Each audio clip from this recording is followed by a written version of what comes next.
Ten Candles, a very fun game. It's a dark tragedy horror game.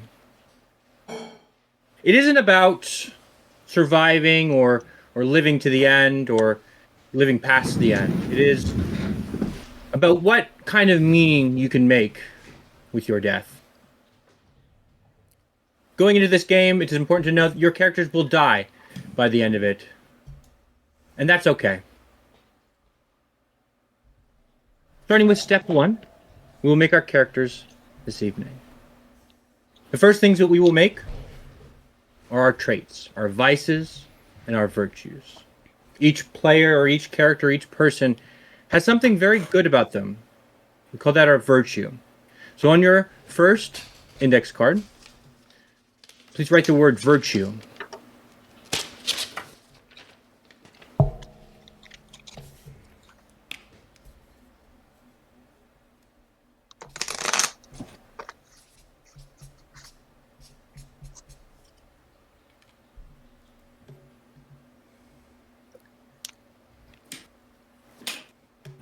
Now, Alexis, if you may, think of a virtue without writing it down on your card and kind of tell it to me. Leaving it open-ended, something good. Like they are very proud, they're very honest, they're very brave. They are very magnanimous. Magnanimous. Curtis, could you do the same for me? Give me a one-word or two-word response. Something that's good about somebody. Charitable. Charitable. That's a nice one. And Derek, without writing it down, just tell me what a virtue would be. Gentle. Oh. Gentle.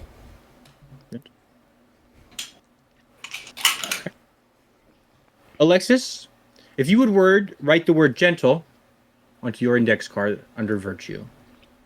Curtis, if you would do magnanimous on yours. And Derek, if you would put charitable upon your virtue card. That'll be your virtue to use.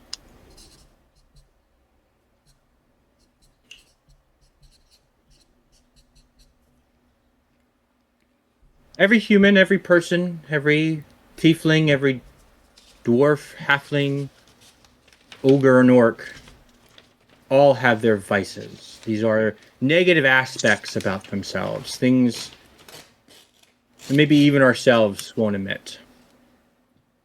In a one or two word response, Alexis, can you give me advice without writing it on your card?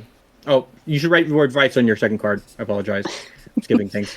But without writing the actual vice, can you give me a vice? Ooh, they are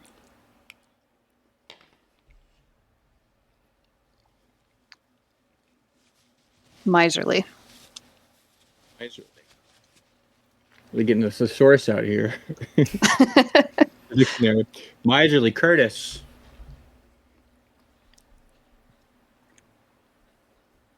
Self-absorbed.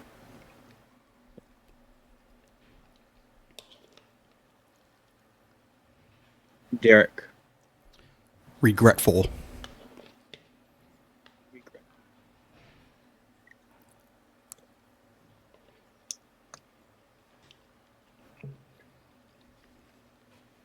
Derek, if you could write miserly on your vice card. Curtis, if you could write regretful on yours. And Alexis, if you could write self-absorbed on your vice card.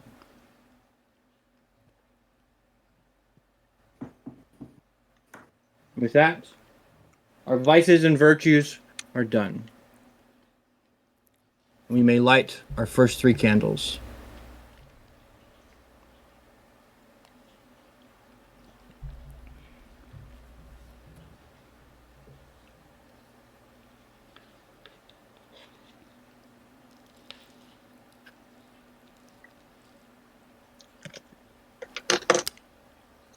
Do.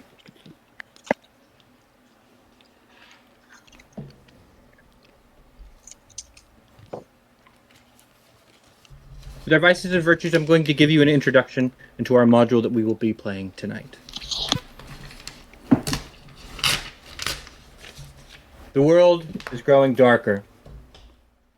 It began with the animals. The hunters whispered in their halls, of deer found torn apart, of birds throwing themselves into trees, of horses that would not cross the tree line. Then the traders stopped coming. The road to the north grew quiet, and no wagons passed the gate. A week later, the first families packed what they had and left by dawn. None returned. Now the gatehouse has been permanently closed. Until further notice, the watch says. And Brackenford waits. 10 days have passed since the closing of the gate. The market square is empty. The storehouse is running thin.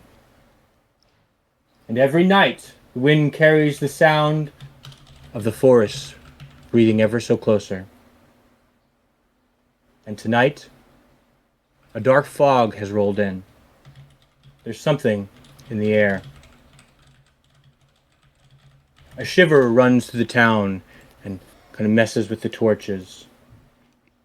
The chapel bells can be heard tolling. Once. Twice. And a crowd turns onto the Church of the Flame as Father Pyre steps out into the square.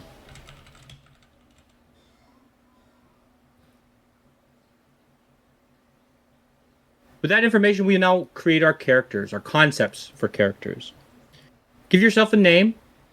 Give yourself a look. Try to incorporate your vices and virtues into this. And a couple of easy to remember phrases. Who are they? What do they represent? We'll take a minute to kind of write those down.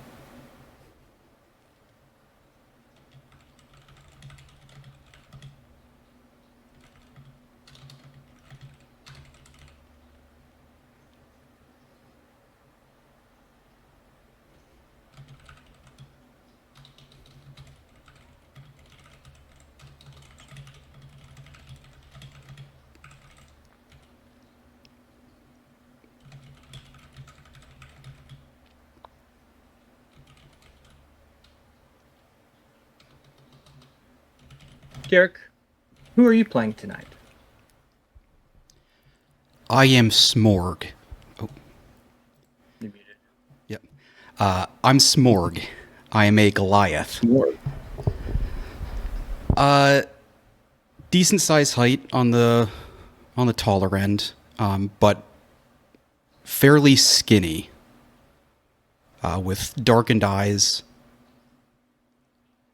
Carries a satchel around with items to give out, primarily at this point to children. Food has long been gone, but is now statues, anything Okay. fluffy to a certain point. Alexis, who are you playing for this evening? This evening I am Emeris Hirn, an Aesmar cleric, child of Speldmer. She is well kept at all times. An air of entitlement, almost. Better than you. But always willing to help those less fortunate. Which obviously is everyone. And Curtis, who are you playing tonight? Tonight I will be Quincy Steppen, an orcish merchant of clothes, fine and simple. Always merchant and tailor. Someone who always has a fresh pair of socks or something of the like if you come in for repairs. Oh no, I can't sell this one. This one is too small. Here, try it. Oh, look, it fits perfectly. And is one of the few merchants who stayed as the traders slowed to a crawl because it's never been about the money. Perfect. Taking a third index card, could you please write the word moment on that card?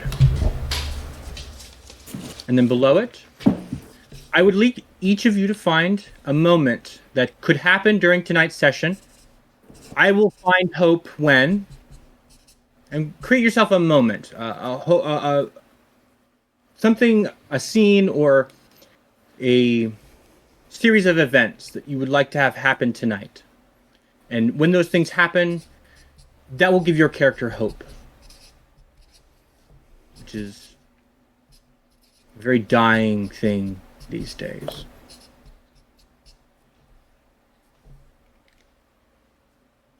Also, there is a Roll20. It just has a map of Brackenford and some sound. I threw it in this chat, like for the sending room. I just now remembered it. I didn't tell everybody that. The the image on the loading screen is incredible. Just all the lights. just the The 10 birthday candle. The birthday candle is incredible. Yeah, so I was like, I needed like a picture to represent 10 candles. Oh, 10 on a birthday candle. It's this kind of thing. Also, thank you for updating the names. I don't know if that was Alexis or not, but I'm going to assume it was. It was a. It Teehee. was. I don't know how to do that fast enough. Also, you're like yards away from a keyboard. Yeah, my keyboard's all the way over there. So as long as we all have our moments.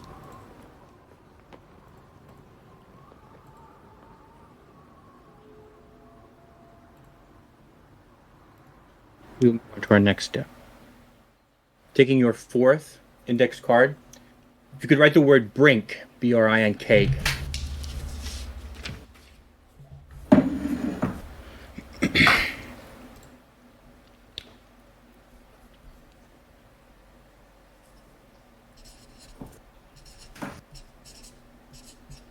Brinks we will write for each other.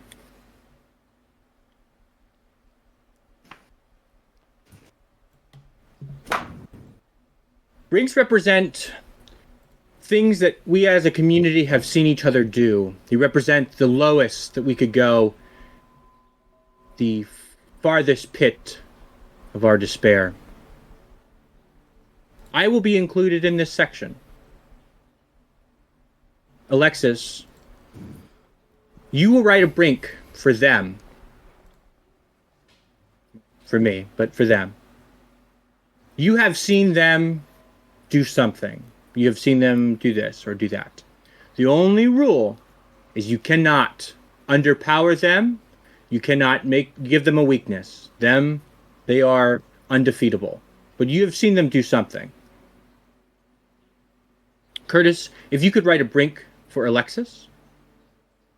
Derek, if you could write a brink for Curtis. And Derek, I will write one for you. Okay.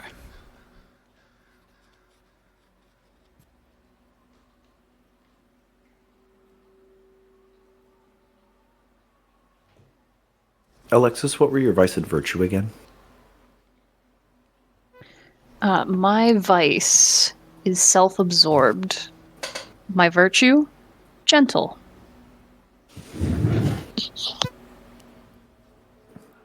And can I get the same thing for you, Curtis? My virtue is magnanimous. My vice is regretful. Hope your cards are large for all these words we're giving you.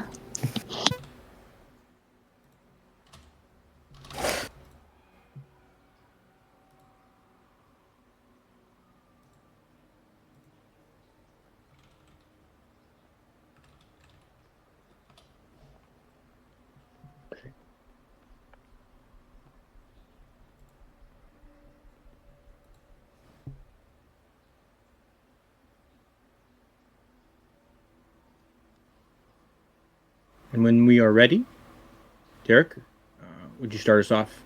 You wrote one for Curtis.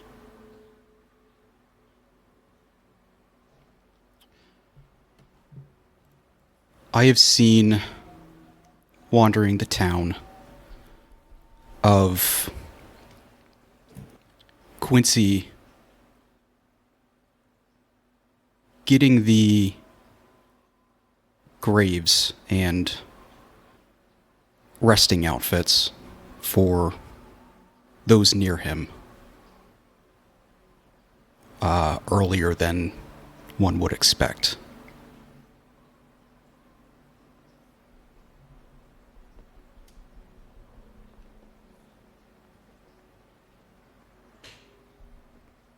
Curtis, if you're ready for Alexis's.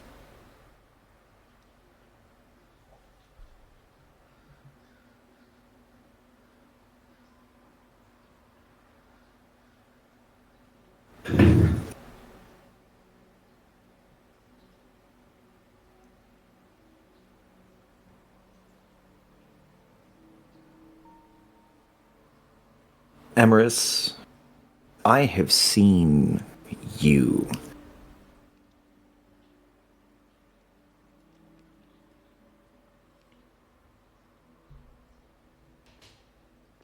Leave the needy when you did not have time for them.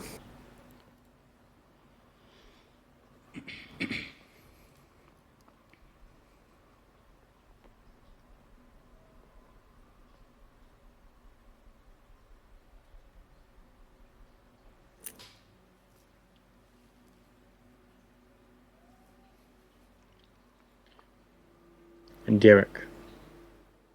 They have seen you kill in cold blood.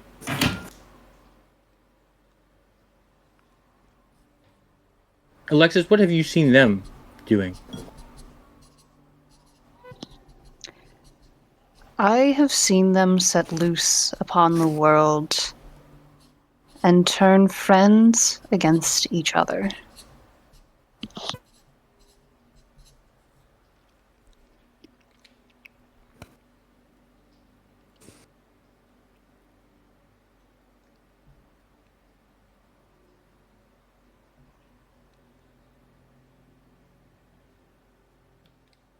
You now have 4 index cards in front of you. A vice, a virtue, a moment, and a brink. We will now create our player stacks. Each of these cards has an ability. Your traits, your vice and virtue, you may burn at any given time to re-roll any ones. Your moment, if it happens, you may burn for a chance to get a hope dice. A dice that is more powerful than the rest. And it represents the culmination of you reaching your hope. And your brink will be the very final thing that you may do. And you may try to use it. But if you fail with using it, it will let you re-roll all the dice. If you fail, you will burn it. And you will have lost all hope. And you will depart from this world.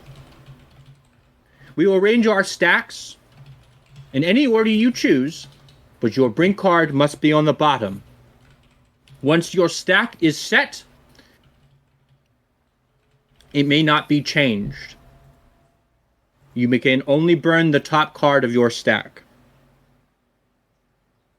To burn a card, you must use it in the scene, make it applicable to the scene, and you may burn it to gain that ability, that reroll of ones, that extra hope dice, or that reroll of all your dice. So your brink must be on the bottom, but you can arrange your moment, your vice, and your virtue in any order. Once it's locked, it's locked. So choose wisely.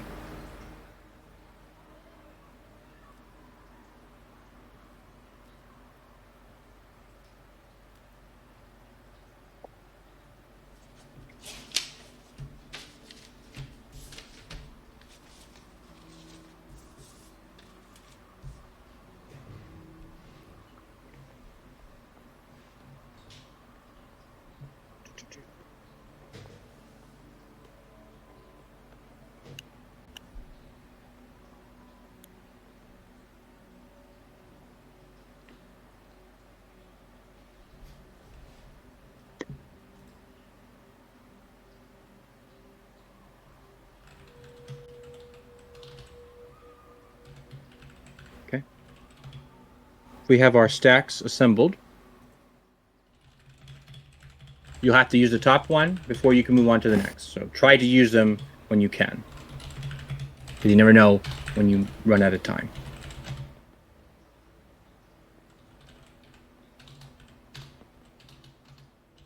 Next, giving yourself about 3 or 4 items that you can only fit into your pocket. Write down somewhere, if you can, kind of your inventory. Things that you have in your pockets that you'll start the game out with. Simple things, strings, box of matches.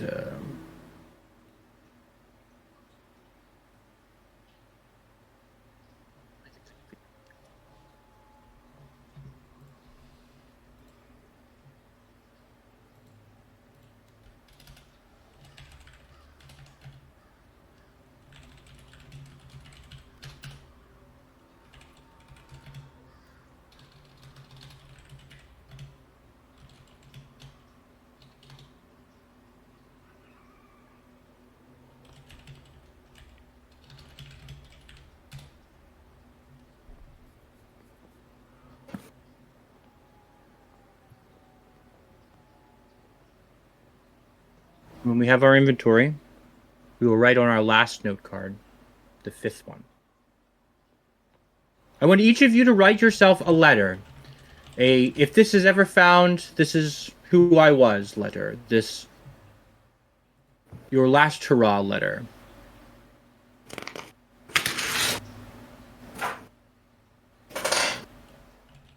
Letter that will outlive you. Give us some thought. And as you're writing, I will light the 10th and final candle.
And as we're kind of finishing up on our letters,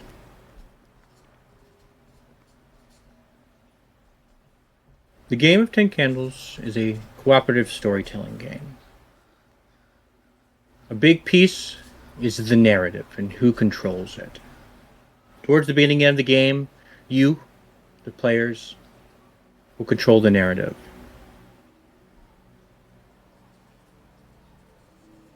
When issues arise or things need to be done, a conflict will ensue. You will take your 10 dice and you will roll them. As long as 1 6 appears on those 10 dice, you will succeed.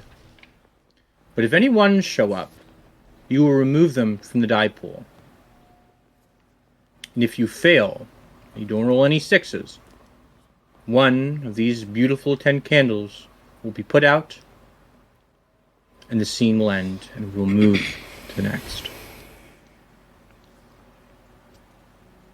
When a candle is put out, we must reestablish truths. A truth for each and every candle. 10 Candles is a ritualistic game. We will start each truth section the same, and we will end it the same. I will start it with, the world is dark. Then in order, or in turn, we will each establish a truth. A truth can be anything that gets us from the scene that we're currently in to the next one. You may play off of each other's truths, or you may bring up a new topic entirely. Our final and 10th truth, or 9th truth as we continue, will always be, and we are alive. You, my beautiful players, will say that collectively together.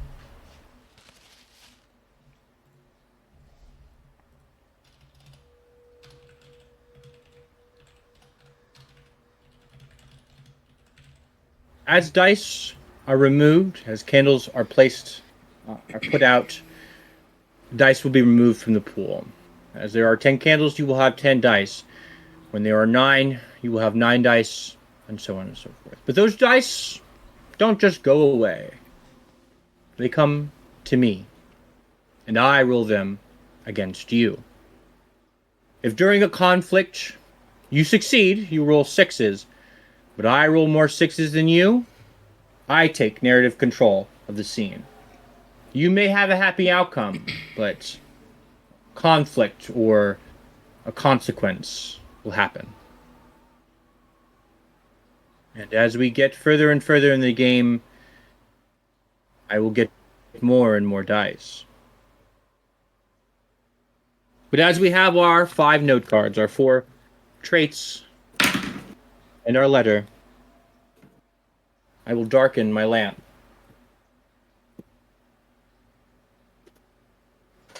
And we will begin our game. Before I stand up and break.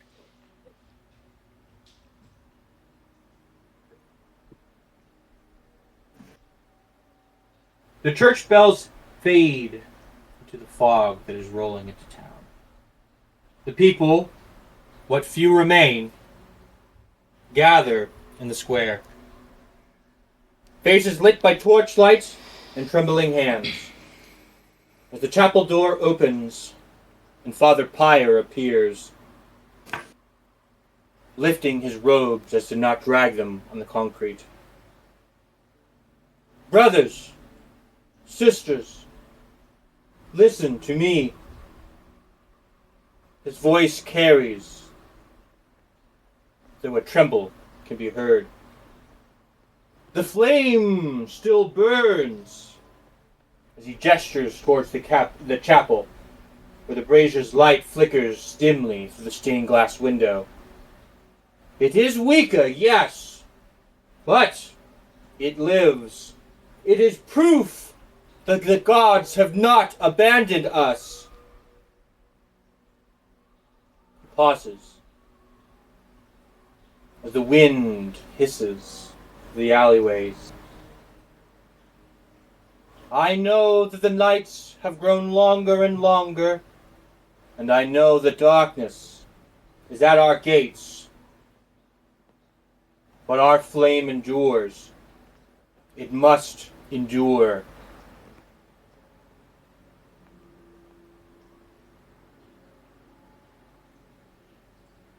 He looks over the crowd of people assembled below. You must hold your torches high. You must gather and guard the light within you. For all, it is the only thing that stands between us and... He pauses for a moment, as if his words can make out them.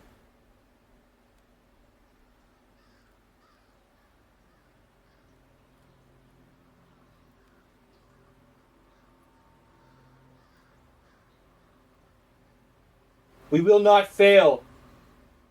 Not while the flame still burns. Go! Gather the people. Light every torch, every brazier, every hearth. Seal the wells. Burn the fields if you must. The flame shall not die this night. If, and only if, we remain pure.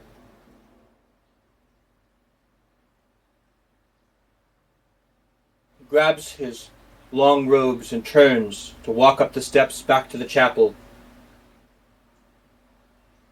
But he pauses, as though he's forgotten one more thing. And as he turns, he almost speaks in a whisper that only the four, or you three rather, can hear.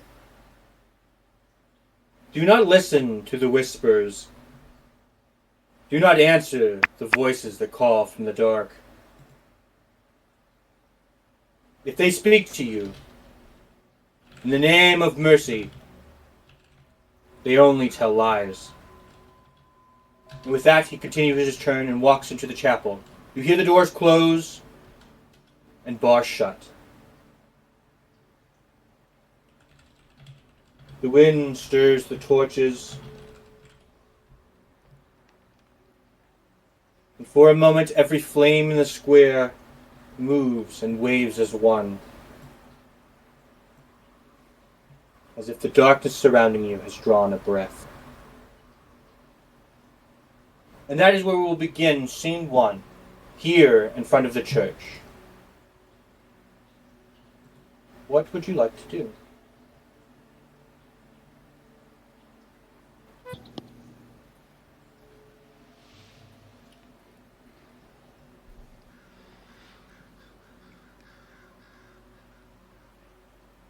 Well, you all heard him. We should probably get moving.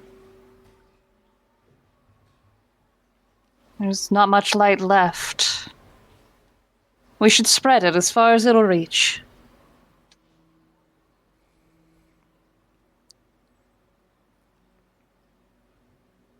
Doesn't it seem hasty to burn the fields? That seems... Far be it for me to instruct Father Pyre and what should be done, but are we certain?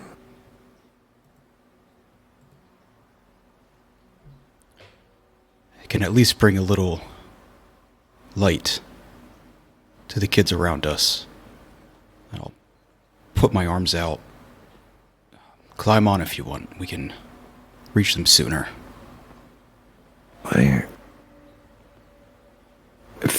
Thank you, but I will walk. I have torches to make as we go. I'm good as well. Much appreciated, though. Perhaps... Oh, go ahead. No, Quincy is wearing what looks like almost like a poncho, but is ripping strips of it and dunking it in like lamp oil in the center, and is wrapping it around staves and making torches and handing them, like has been sort of providing the fabric for these torches as they were awaiting the proclamation. As those makeshift torches are passed around, I will be providing a spark to get them burning.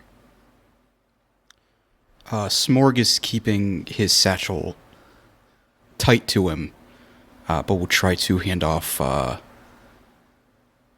small logs, small sticks to anybody nearby to toss in. Hasty it may seem to burn the fields, I'm sure he's considered what our stockpile looks like.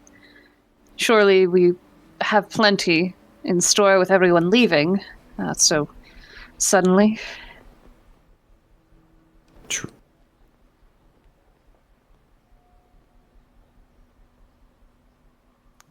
Gonna start making my way through town, walking fast. Okay. Where are you headed? To consult the map. Looking at the map, there are some key locations to be housed. The church, the docks, granary, the mayor's estate, various other things. There are fields inside the town. I think I would take a little bit of a wandering route in order to check in with people, kind of making my way around, eventually getting towards some of these fields. I'd be looking for a section that theoretically can be kind of sectioned off so that we don't accidentally torch literally everything. Sounds. So you make your way to these fields. As you find a section, we are going to make our first conflict roll. Take all 10 of the dice if you have them, and roll them.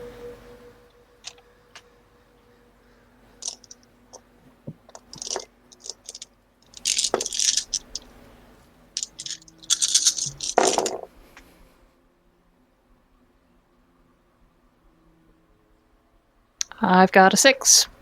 Okay. Did you get any ones? I got a single 1. Because of course I did. Yeah. You're going to take that dice and you're going to remove it from the dice pool, as will everyone else. For the rest of this scene, that dice may not be used. Why was I the first to roll? But you got a 6, so you were successful. Could you describe for us how you would like to burn this field? What happens?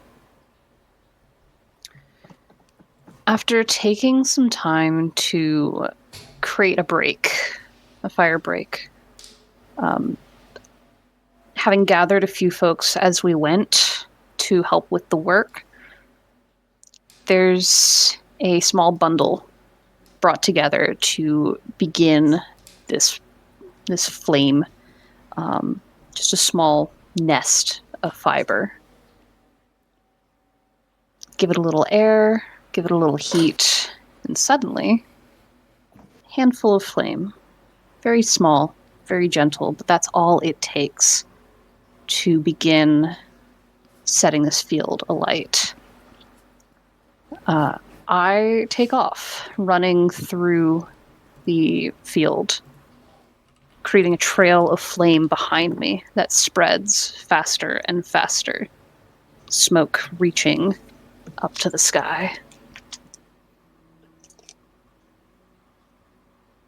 Until finally, it is too much for me, and I step out.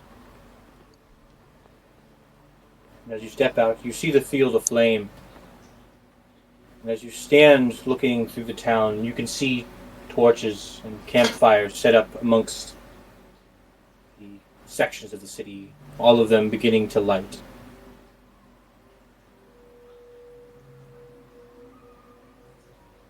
Quincy, what are you doing? I joined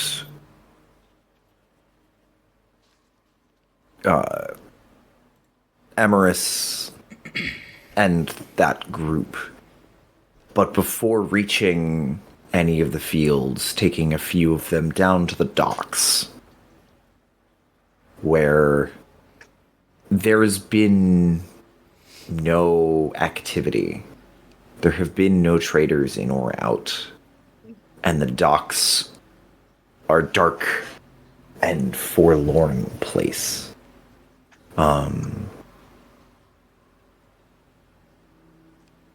And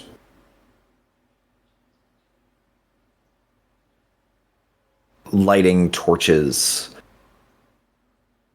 stepping out and setting those torches at the end of each gangway, the end of each dock, each piece of the quay, and setting every candle and fireplace in the boathouse, in the merchant house there, as if it were any other time, and sort of leading to get this building up and running as if all the trade had never happened, as this drop in trade had never happened. Could you give me, please, a conflict roll? I would be Now with only 9 dice. with only 9.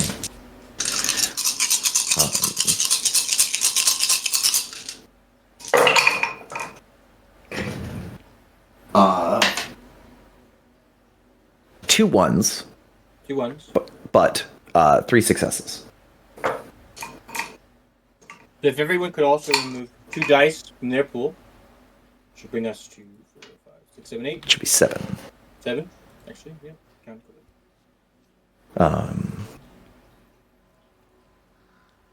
good. There is. Sorry. Sorry, go ahead. You describe. There is an urging, especially of some of the younger families, the younger folks, and Quincy is giving a little bit of like a walkabout tour, explaining to folks who may have never been in this building before what it was like, what it used to be, and trying to bring a little piece of wonder. Not necessarily bringing kids along, but like younger adults who had never been in this building, sitting behind a desk and like doing these things, and putting any of the younger ones in like the head merchant's big chair at the big desk, and kind of getting trying to get as many laughs as he can as he goes, and ensuring that the building is lit but not going to burn itself down anytime soon. Hopefully. Morg. Goliath. What are you doing? Smorg looks through the crowd before leaving, seeing an older Goliath woman, close to double his age, meets her eyes and puts a hand down. Does not walk up, but sit. And haggardly leaves.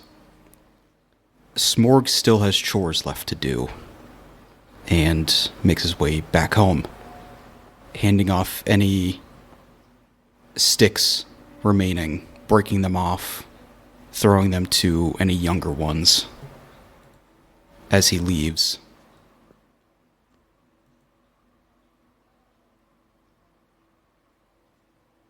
There is a limp with every left foot that he takes, making his way back, in his mind rushing through everything that needs to be done before the end of the day.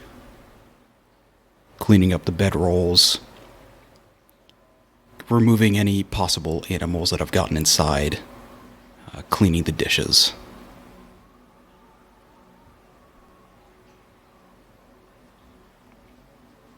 And you do successfully make your way to the As night is upon us, and the fog kind of eerily rolls in, there is a murmur on the wind. As if secrets are being told to ears not listening. The calling of birds as they fly in the forest is heard.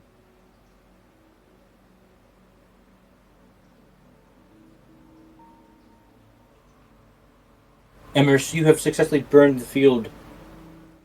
It is alight. The town is alight, not bonfires. What are you up to next?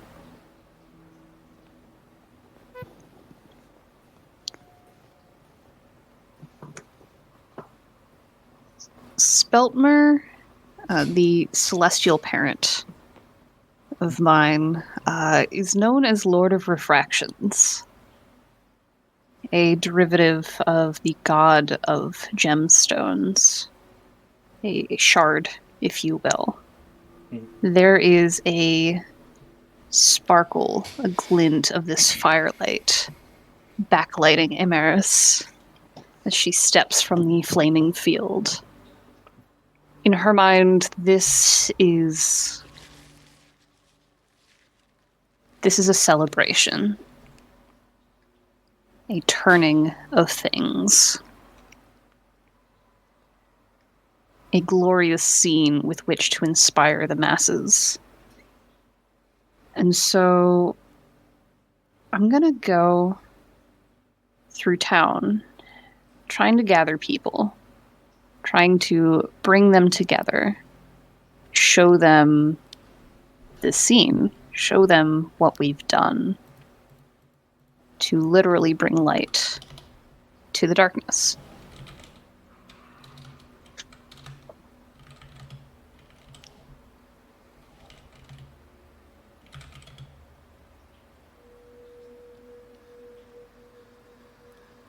As you walk through town, you see Quincy. He has just returned from the docks. A gaggle of small humans and some older humans kind of with him as he had been showing them what the docks look like on the inside. Peering out your window, Smorg, you see a group of people gathering. Sparkly one kind of showing them the beauty of all these torches. You have finished your chores, but all of you hear another bell.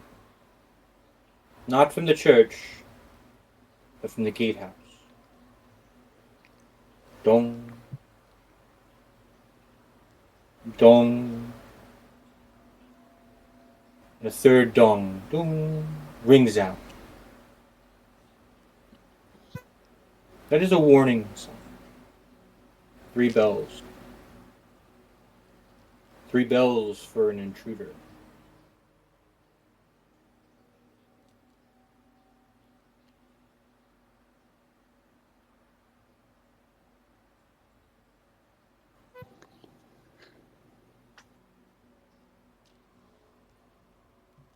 Did you hear that?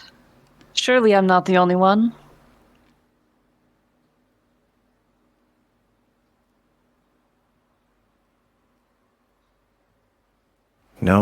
No, I heard it. Fixes the working clothes. The gates have been closed for how long now? And who would bother to break in?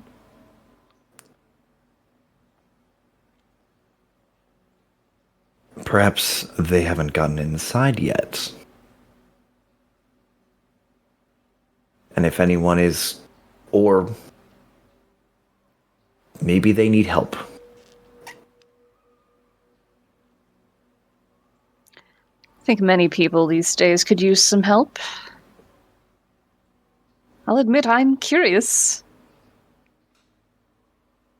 curious enough to lend a hand? I always do.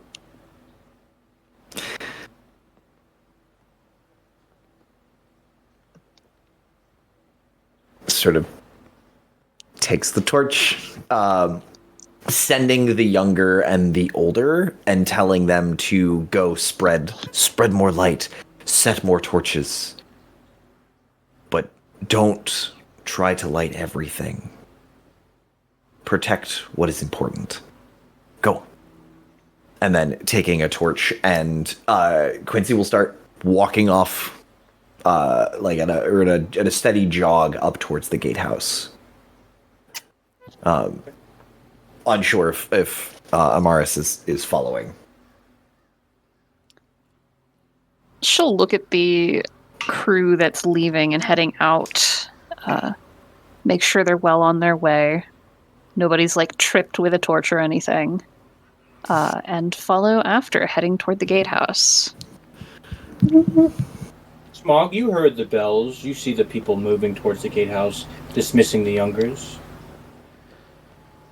I gather these creatures made out of hay and stuff them in my satchel, as well as something else from a desk nearby. As quick as I can, I exit.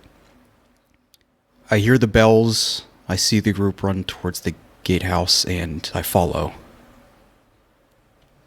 Maybe a few seconds behind, but we'll eventually be there. And as the two of you are walking, a Goliath joins your travels.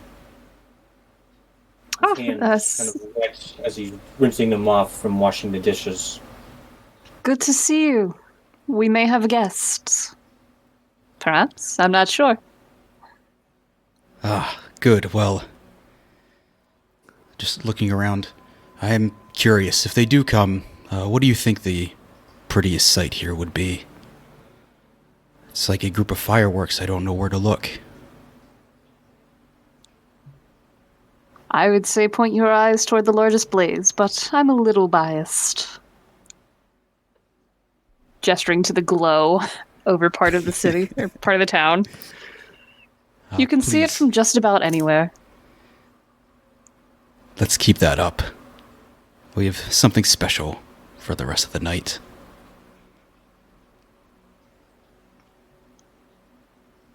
And after a short 5 to 10 minute walk, you make it to the gatehouse. It looks shut. It looks still closed.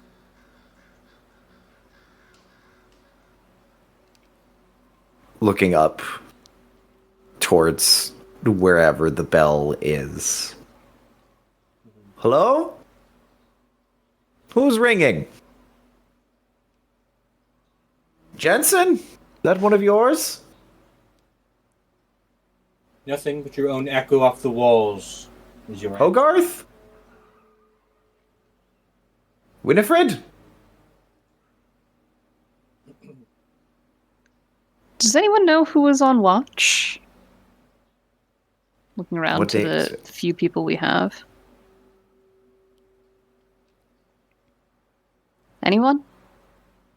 What day is it today? I believe it's the 3rd of the week. Third. I could have Would been... that be Arati? No, not Arati. No, Arati's only on the 4th and 5th. It was my cousin. Even with things falling down, he's probably still asleep. But then who would have rung the bell if he's still asleep? Plus, why do we let him keep watch? To be fair, Gert's snores will wake the dead, keep away the animals, and I'm sure could ring a bell. Perhaps we should check. I'm...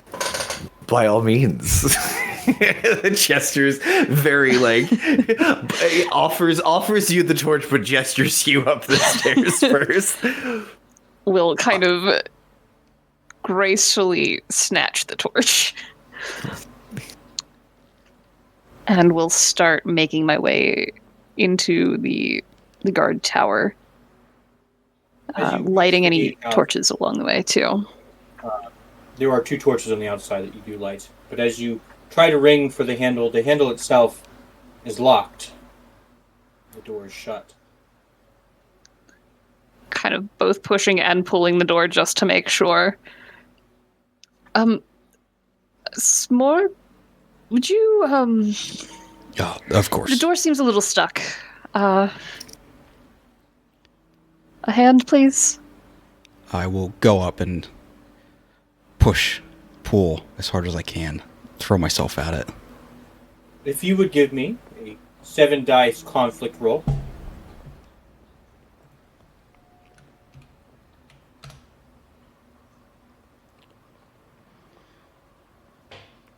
We have 1 6 and 1 1.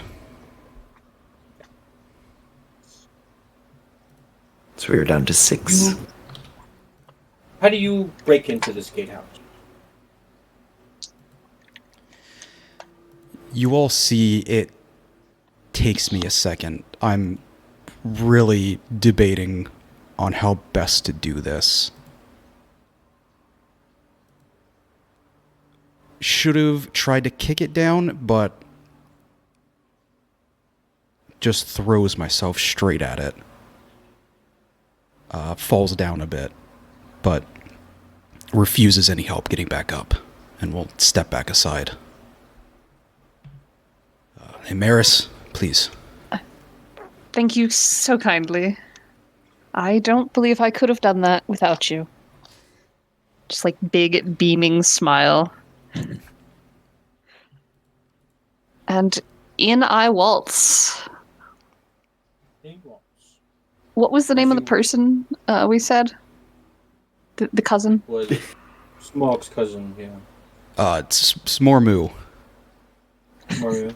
It's like Gorm or something. Anyway. I said Gorm, and then I completely forgot that I had said Gorm, so Smormood is... Smormu, are you in here? Gorm Your to his voice friends.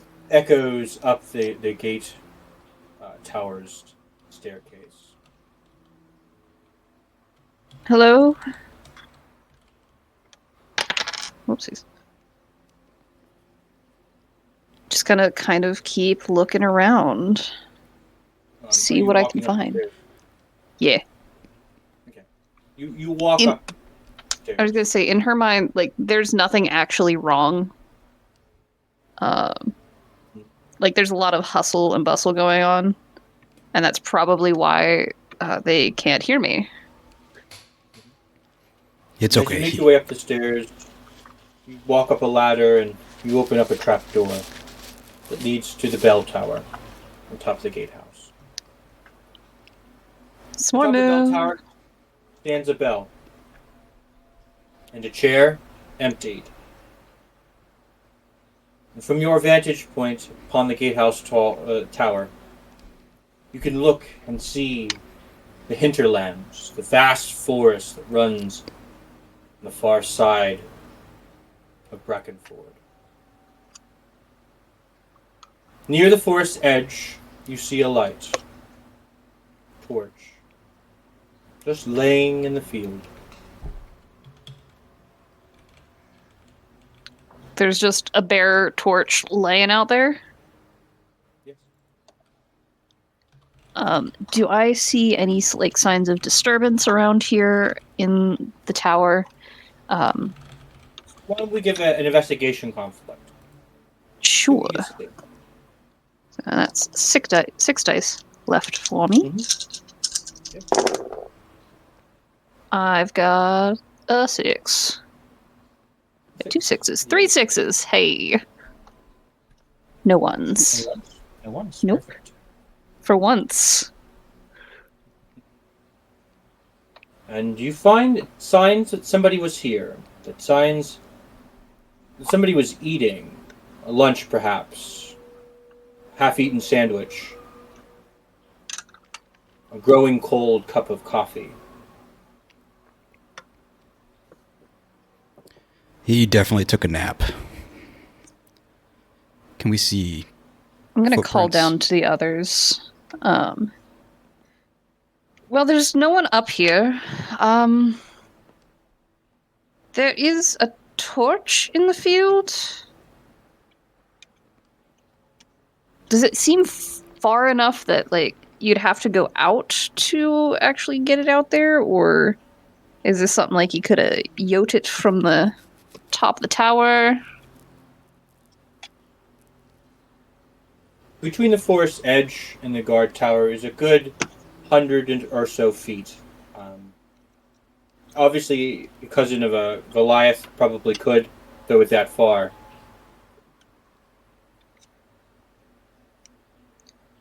But then where has the cousin gone? Would some of you mind coming up here to help? I am very confused. Quincy's been at the mention of the torch outside gone over to like the gate looking for like a visual, like a peephole or something to look out. And then when asked to join, sort of looks to Smorg. I will go up if you would rather not. Family stuff can be difficult. If you don't mind, thank you. You can see me rubbing my leg. Of course. And hopefully we have good news when we return. And we'll scoot on up the ladder, pretty nimbly bimbly. And Look at this fancy lad go. Start kind of pointing out the different things that I've noticed. pokes the head up, is like staying on the ladder and like just observing from being on the ladder. It's like, See, it looks like he was here. Obviously, he would have been, had to ring the bell. But the torch is out there, and there's no signs of the man himself. Surely we would have seen him leave. You don't suppose, kind of like leaning over the edge. they're like, there's a shh. And Quincy puts a hand on the bell. Is it still? I mean, it's been 10 to 15 minutes. This is a long shot. Would it still have any vibration in it? You heard what the... Okay. You heard what the father said about whispers. He didn't A say bell is a anything. bit... It's a bit different from whispers, though. Well, it depends to who. A deaf man, the bell is a whisper. Smorg. Poking my head out. Yes. Was Smormu deaf? Perchance? Hard of hearing? Hard of hearing, more like he just didn't care. He'd hear something and just ignore it. Not exactly a whisper. I think... Well... All the traits of a good guard. Apathy. my favorite thing about security guards. And then like seeing Amaris's look like over the edge, sort of like does that thing where like they look at each other and then both slowly go over and look straight down. Is there a Smormu-shaped hole in the ground? An impact site, perhaps? So you look over the edge. There is no Smormu on the bottom. That's good. But there is a disturbance, a flat part.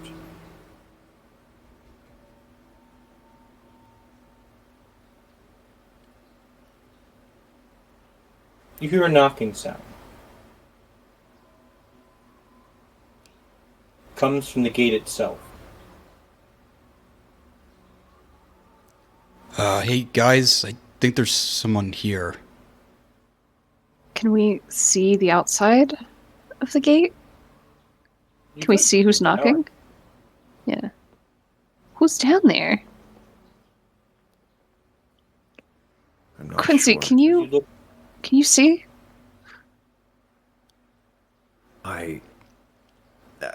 No, but there is. Smorg, you can. There should be a peephole, a latch or something. You can see who's knocking, but be careful. Okay. I make my way over, try to inspect. And so you look over the edge. You see a small buck. There's racks right against the gatehouse.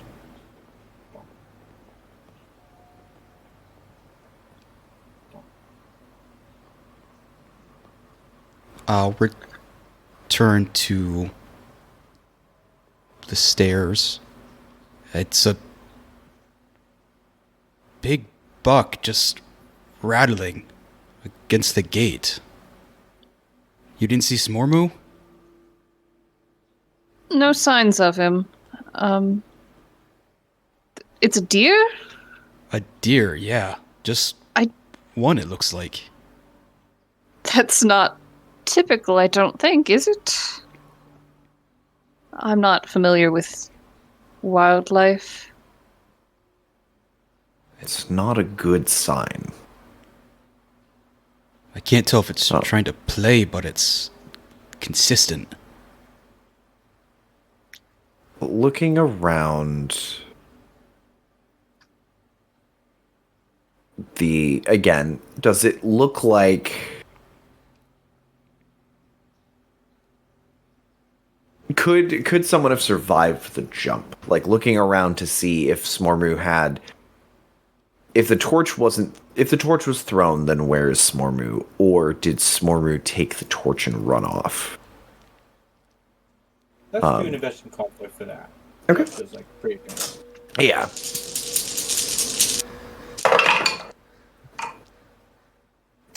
That is one success with a single one. Guy's pull comes down to 5. Bring over Snap. the edge. Don't worry, guys, it resets. You would say about this gate tower, it is about 30 feet tall, ever so slightly larger than the bare wood, like the bare lumber wall that surrounds Brackenford. It is survivable, especially for a Goliath or half Goliath, in which case, whatever case, the cousin Smorg is. Smurru. Smarbu. You do see a small impact, flattening of the grass at the base of the tower, but any footsteps would have been kind of brushed away in time. 10 or 15 minutes it took to get you here. That torch, it almost looks as if it's been placed. It kind of is laying against 2 rocks. It fits perfectly in the crack between them. Quincy, I am starting to get a very uneasy feeling. Forgive my jest, but starting to?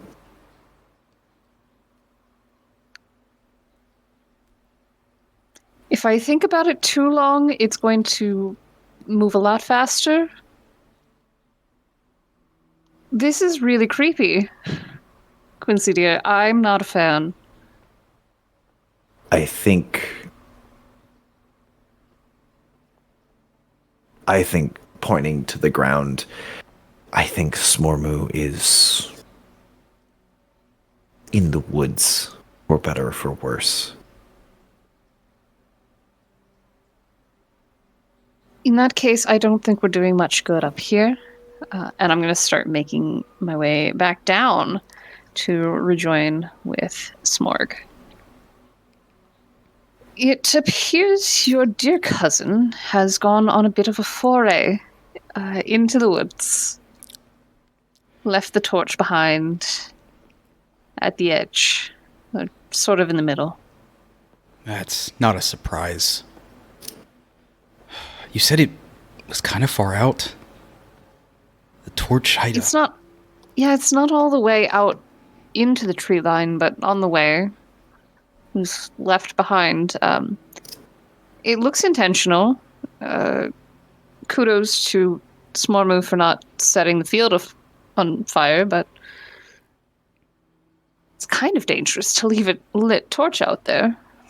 I don't know why he wouldn't take it with him. He I'm definitely. also not sure why he would jump. That too. I mean, he could probably handle it. Is he known for jumping from high things? Yeah, he likes stunts.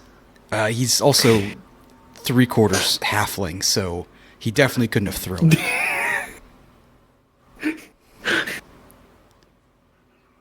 Your family is stranger than I remembered. I'm not going to ask too many questions about that, but I don't... You hear the thunk in the background over and over. Mm-hmm. That's getting progressively more upsetting. Yeah. Quincy has not come down yet because Quincy is looking around.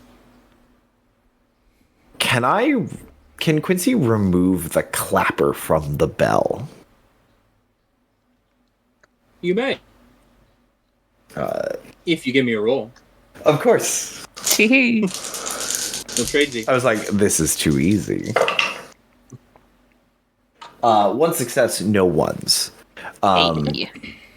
Just like about to climb down the ladder and then stops and looks up at everything. Is it I'm imagining it's a rope on the It's inside. a rope. There is a small metal ball and then another piece of rope to grab. And knot at the bottom of it. Yeah, to fling it between. Dong. Will especially as that wind is picking up, kind of making it swing a little bit, Quincy is going to reach up and just disconnect the rope, just like untie it and catch the clapper in the rope, and sort of drape it around his shoulders as he climbs down. And as you climb down, Emerus and Smog, you still continue to hear this kind of clacking sound against the gate, but it seems to be moving down the wall.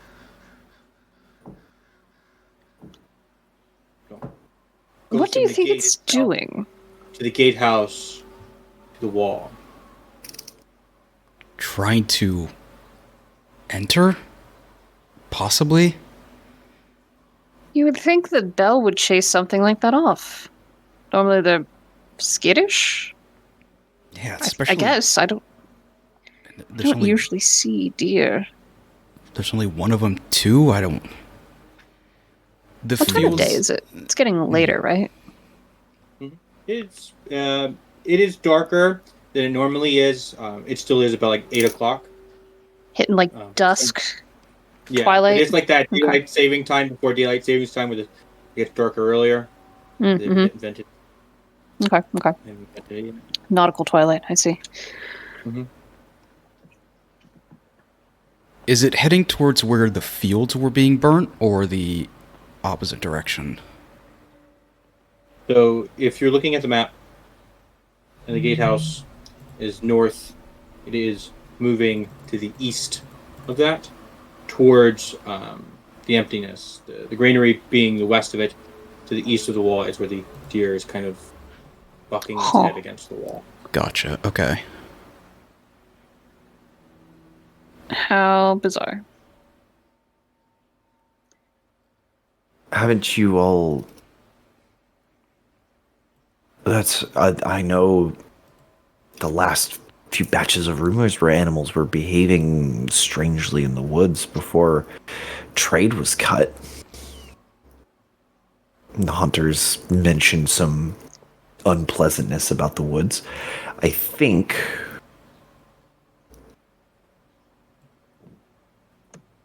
I think we need to let others know about this before there is a... If this thing is going to walk all the way around, it will either end up in the river or in the city, one way or the other. Perhaps the mayor, then. Looking over to the mayor's estate, well, it is close by. Audience may be particularly... It might be hard to get in. What with everyone else wanting to talk to the mayor about what's going on? I'm sure the mayor will make an exception for us. Twinkle, twinkle. Sparkle.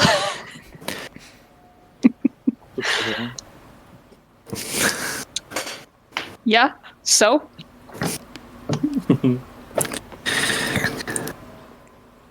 We should... Then let's not waste any time. With, like, Now sling it's my turn to wave you forward. sling the clapper over one shoulder and mosey on over. Okay. And Smorg, I do hope leave- your cousin will be all right.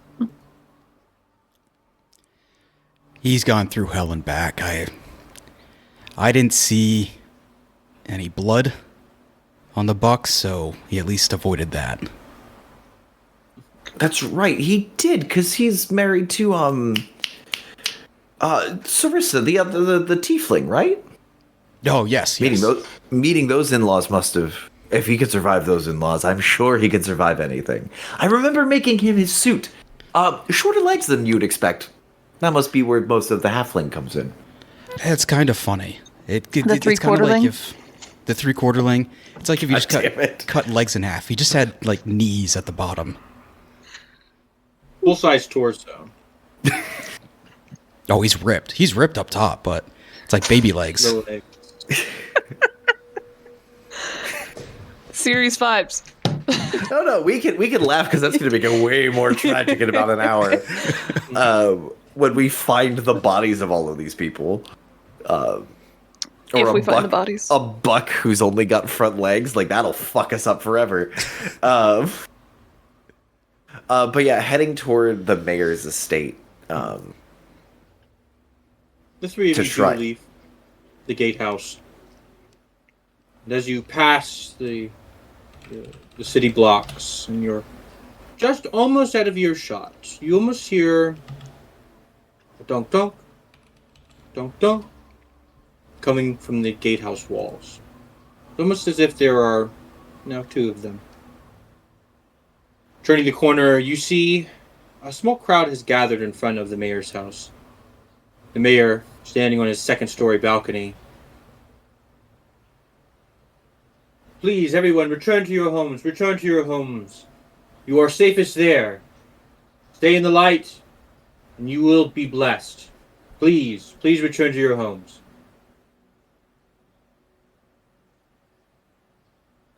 So, as a cleric, I feel like I would be fairly familiar with kind of inviting people to go bask in the light, basically. It would not be out of character for me.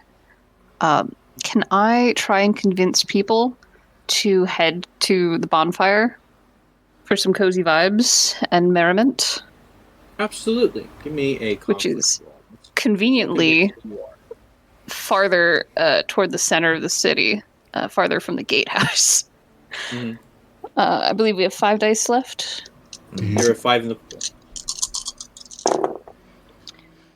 Okay, that's 2 6s and a 1.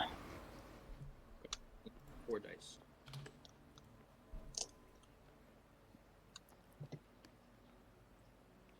What do you say to this mass of people who don't really seem to accept the mayor's decree?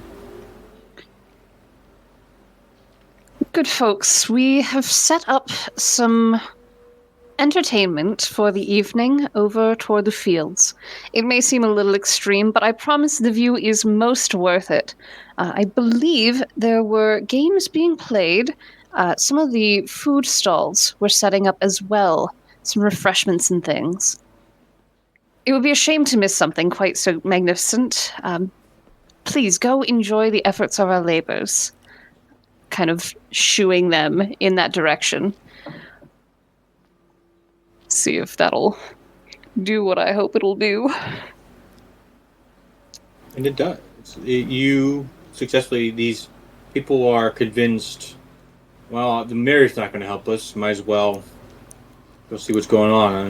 And you hear the grumbling of some stomachs as some of the loggers who have been out of work for a while now. They make their way towards the fields. Give a little bit of a look up to the mayor, kind of a, huh? Bless you, child. Bless you. Thank you. Thank you. I'm glad that some of you listen. On that note of listening, dear mayor, we have a few things to discuss if you've got some time. Kind of gesturing toward my companions. May we come in? You may. Give me 1 second. You see him leave the balcony, and he goes down the stairs. And as you guys walk up to the front door, you hear 1 latch, 2 latches, 3 latches, a chain, second chain, a 4th latch. The door handle opens. Through Please. all of that, just kind of making a look to the companions like, And we thought the guardhouse was secure.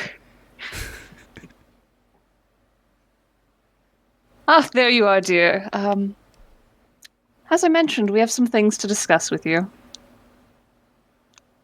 Kind of thing. It is late in the waltz in. evening, and you kind of like push him aside to get in. The mayor's estate is quite nice for this small logging town. Nicely ornately decorated, small trees planted everywhere in pots. Reliques of trees and kind of banners that represent Brackenford kind of hung everywhere. The mayor is enjoying a nice roaring fire in his hearth. Some spiced wine, breads and cheeses. It's almost as if the shortage has not reached this far into the city. I see you're enjoying some merriment yourself this evening. Oh, yes.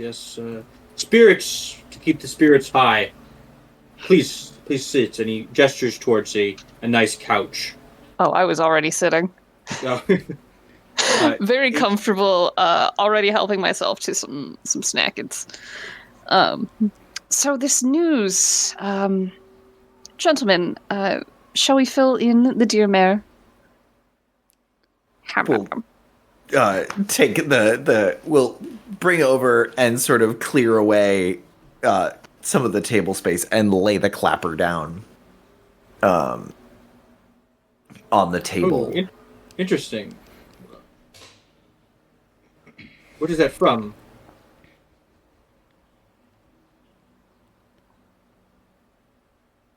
It's from the gatehouse, sir. Did you steal it? No. Fully intend on returning it. But there is something outside. Something drawing attention to itself. It rang the bell. And Smormu, we believe, has gone into the woods. And there is a buck wrapping its antlers on every single plank the entire length of the wall headed towards the river. There might be 2, actually. Sounds like it. Mayor, Smormu alone, ignore the honors I gave him. He cannot have this job anymore when he comes back. But by the way, can I take some of this for Hammy. And if you'd like, you can come later. But these bucks, it doesn't seem like they're rutting. This was consistent in how often they were slamming the antlers. It's a little too early anyway for them to start. I'm not very that concerned with animals breaching our walls. They have stood for 100 years. They'll stand for 100 more until we can replace them, make them bigger and stronger. But we are fine within these walls. The gate has been sealed. There are food still. We are safe behind the walls. I will have to talk to my guard captain about your cousin. That doesn't bode well for re-election. He moved rather quickly, considering his short stature. Beside the point, though, I don't think the concern is so much the deer getting in, it's the actions. They seem agitated. We have seen crazed animals before, usually put down like a mangy dog. I would hate to see harm come to them, but that may be for the best before something regrettable does happen. By all means, you three may dispose of it if you feel so strongly about it, but Do you not have... Where are the guards not on these walls? Why are the walls dark, sir? we are locked behind here. We only have so many reserves. We can't burn every piece of wood we have every night. We would run out faster than you believe.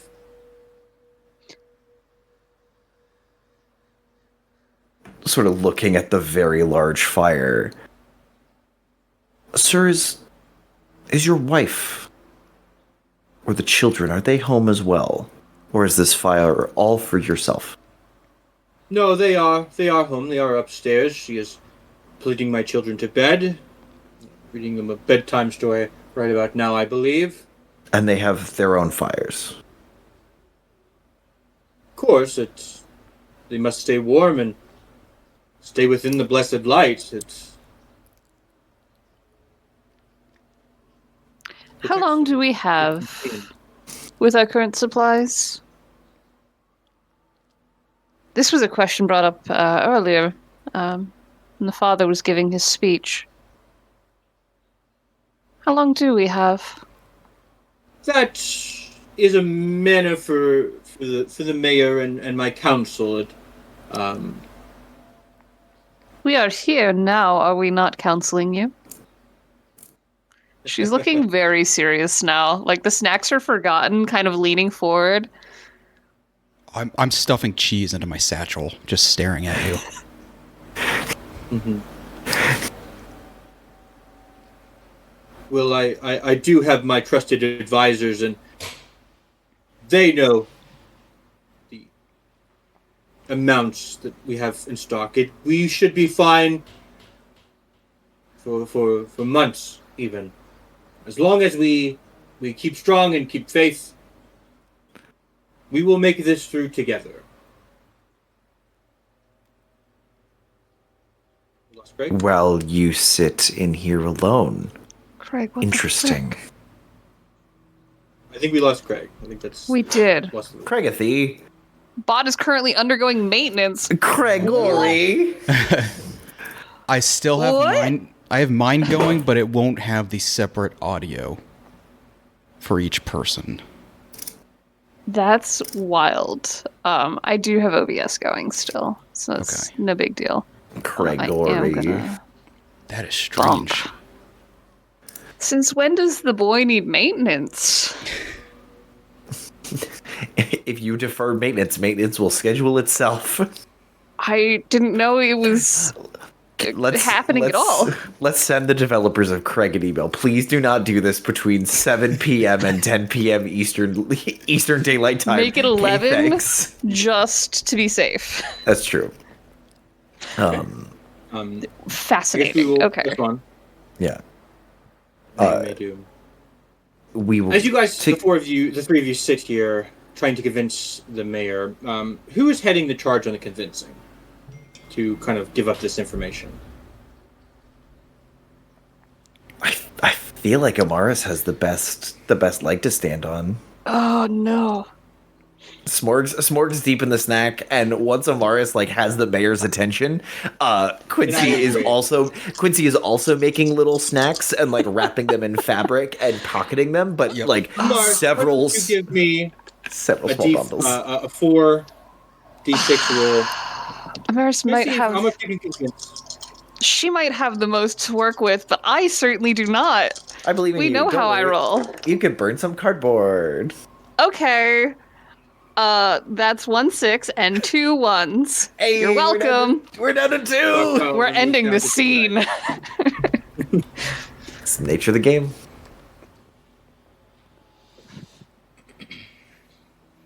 Still got a 6. How is this happening? I don't know.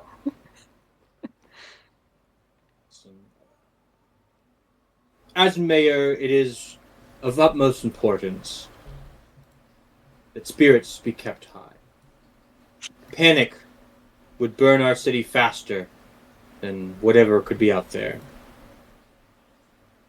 We do have supplies to last us maybe the rest of the week.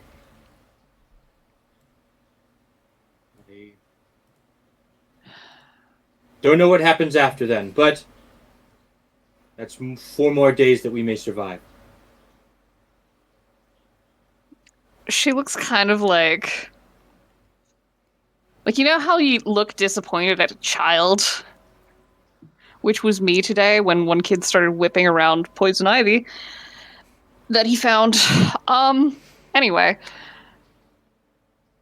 It's just kind of that look of are you seriously trying to Trying to spin this in a positive way. Mm-hmm. So what? I'll we admit just, I'm a little disappointed. wait What's for that, more. Smorg? Wait for more deer. Take them out. Hand it out if we can. Even then, that's not much else. I don't like the idea of eating those particular deer. Who knows what's causing them to act all strange? Maybe Father Pyre can remove any oddities about them.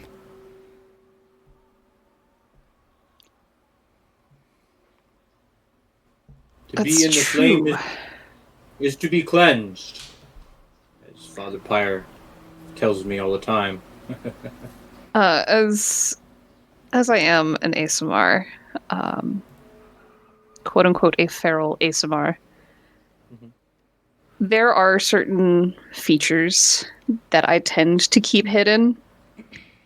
And as this weaselly little man dares tell me about the cleansing fires, there is this flash of the eyes.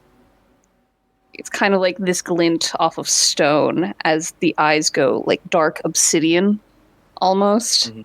And there are several that start to pop up until she regains composure. Cleansing as fire is.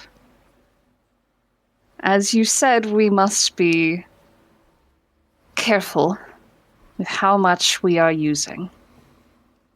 There's currently a quarter of a field in town burning to try and keep spirits up. Had I known we did not have more supplies in store, I think I might have chosen a different method. But as it stands, it's a little too late to go back on that now.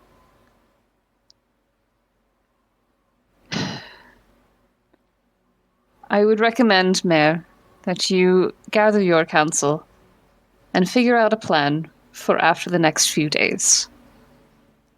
You're absolutely correct, and that is exactly what we will be doing in the morning. But the hour grows late.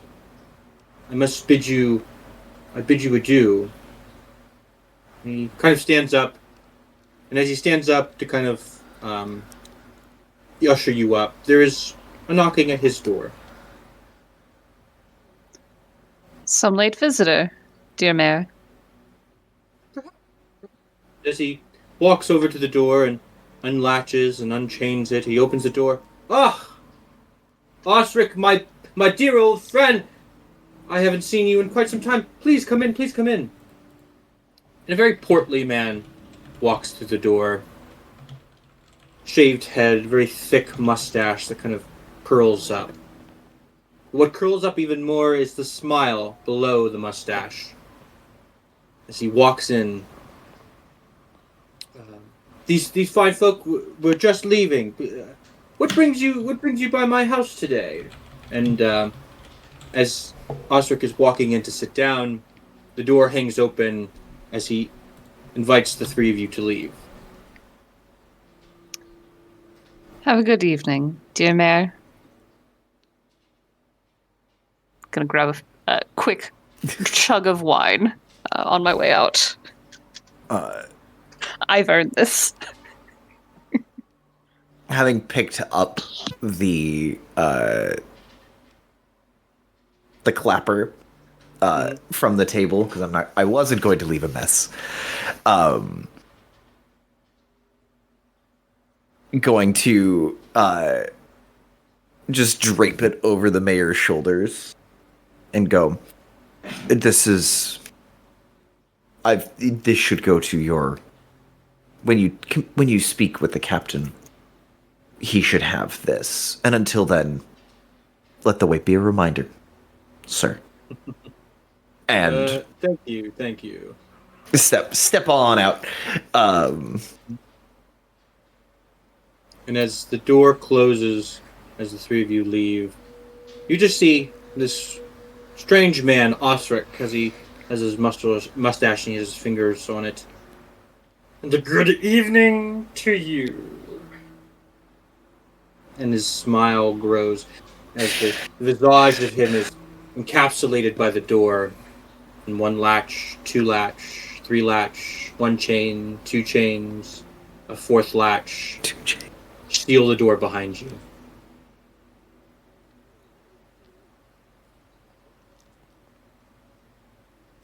Well, I'm certainly never sewing any banners for his re-election campaign.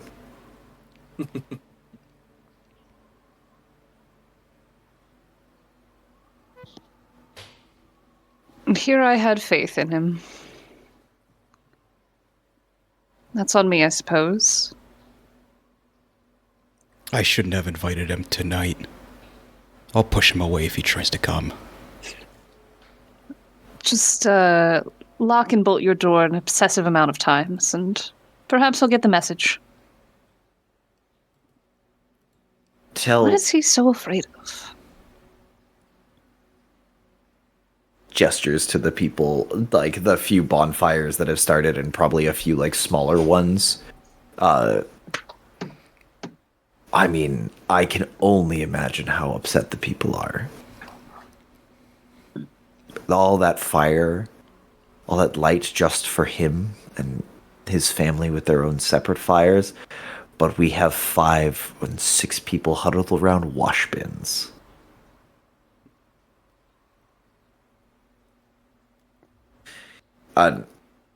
As we're walking by,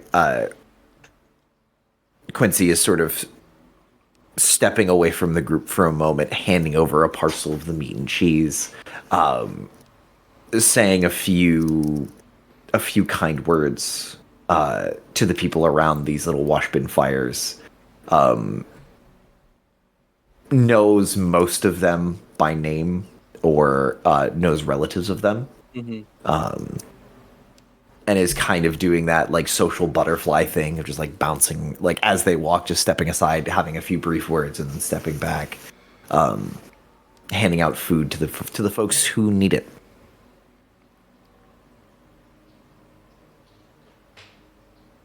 Let's do a conflict roll for that. Let's see how accepting people are. 2d6s, correct? That's all we 2d6? got.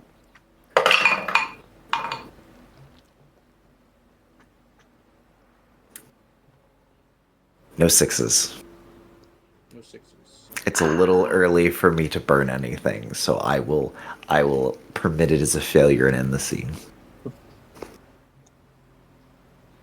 The scene has failed. Or the conflict has failed. So Crandall must be darkened.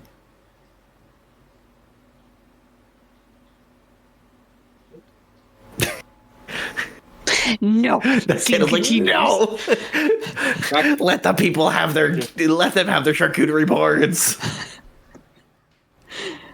And so now we will move to our truth phase.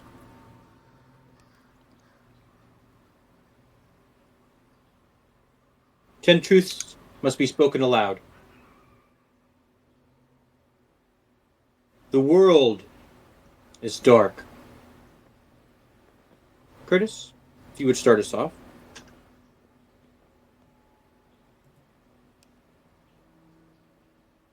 Something not quite like rain is starting to drizzle.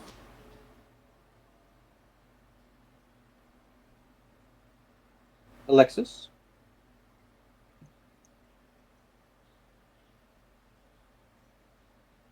Murmurs of discontent spread. Derek.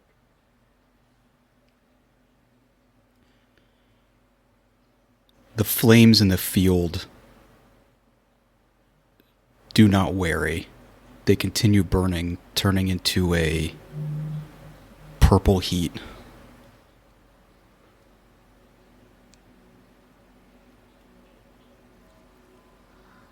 More and more banging comes from alongside the walls as more and more animals gather outside it.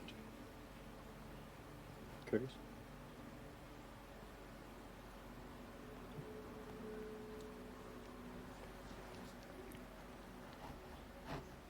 Smarmu's guard post is still dark and empty. Alexis. The waters of the river begin to reach higher. Derek. Pammy is sitting home alone.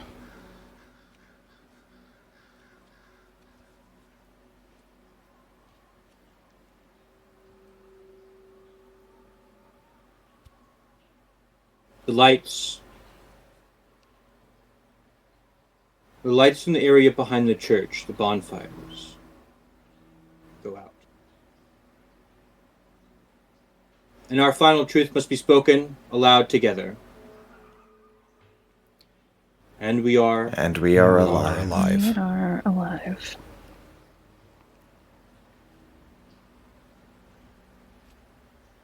We begin scene 2.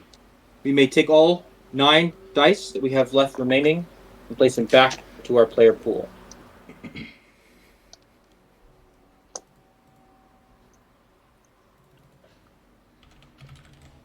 One dice given to me.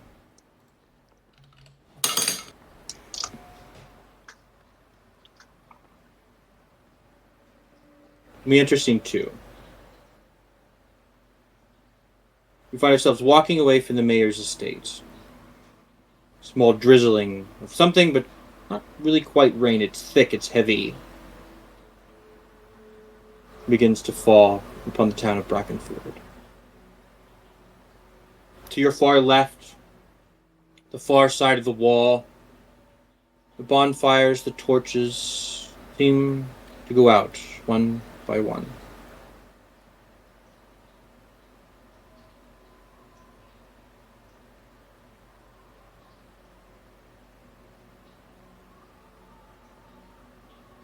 What would we like to do? Smorg, if Smarmu is let go from the guard position, let them know that if they need any help, I can find some work for them, some seated work, if they prefer. Thank you, Quincy. Last thing I want is for him to just run off, do nothing, sat around. This time is making me worry, though. He's younger, but I hope he makes it back. Who knows? Maybe the woods are the safest place to be if the animals are coming out, then there's no one in the woods to bother them. That's very true.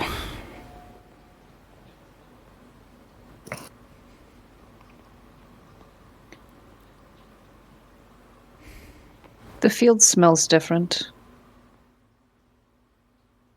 The smoke, it's not acting right. It had been going up as it should, but what is that? Look at that haze. Something's wrong.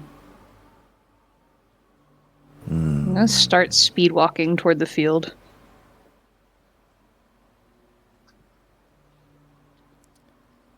I slowly start making my way with you, but is that rain? Why is the fire growing?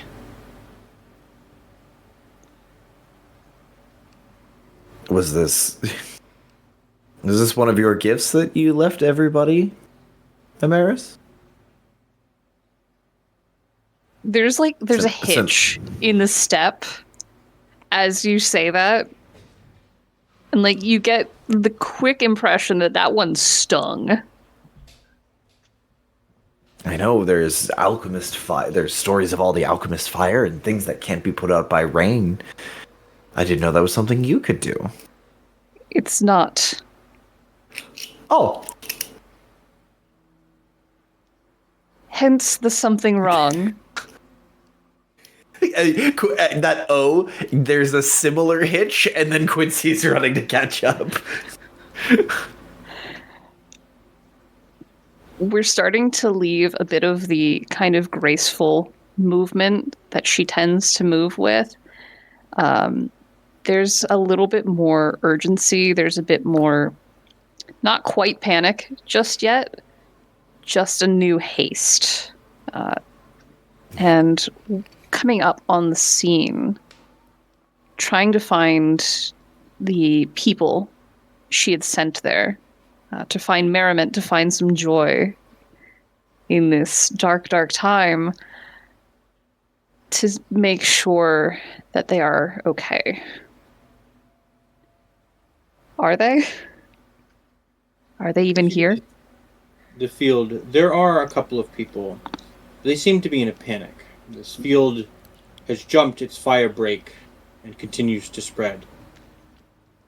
If not stopped soon, it will consume the entire field.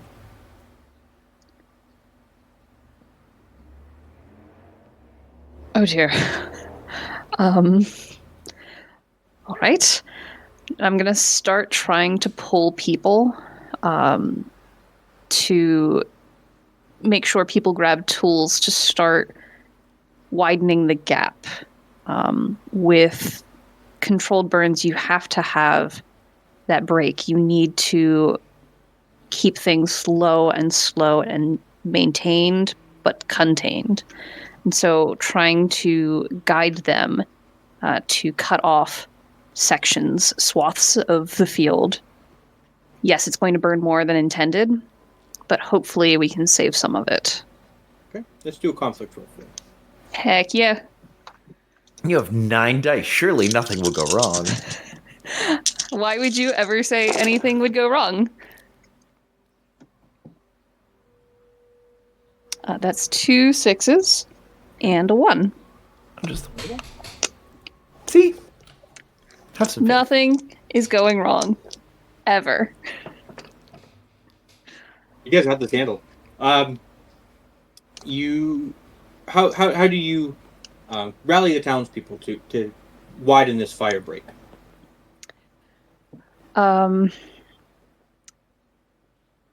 She's going to pull a little more on that celestial side. The voice rings true and clear with a little bit of an unusual amplification that kind of cuts through the din. It's less that she's shouting and more that she's speaking directly to a person, if that makes sense. Mm-hmm. So you get this very calm and collected direction where she is guiding people kind of like an orchestra, right? Directing them this way and that to the best of her ability.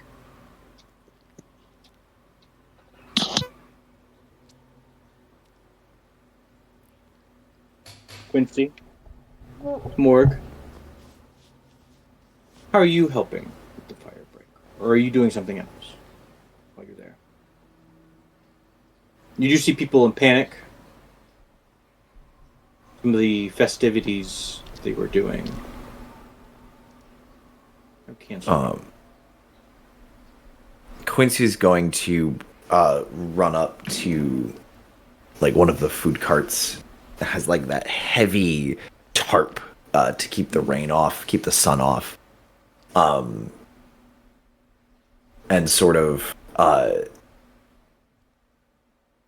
like start undoing the clasps on it, asking the cart owner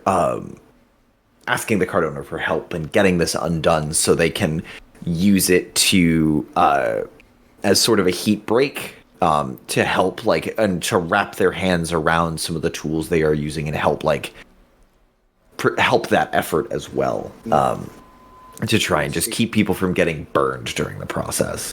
Let's see how successful that is. Okay, and we are down one die, correct?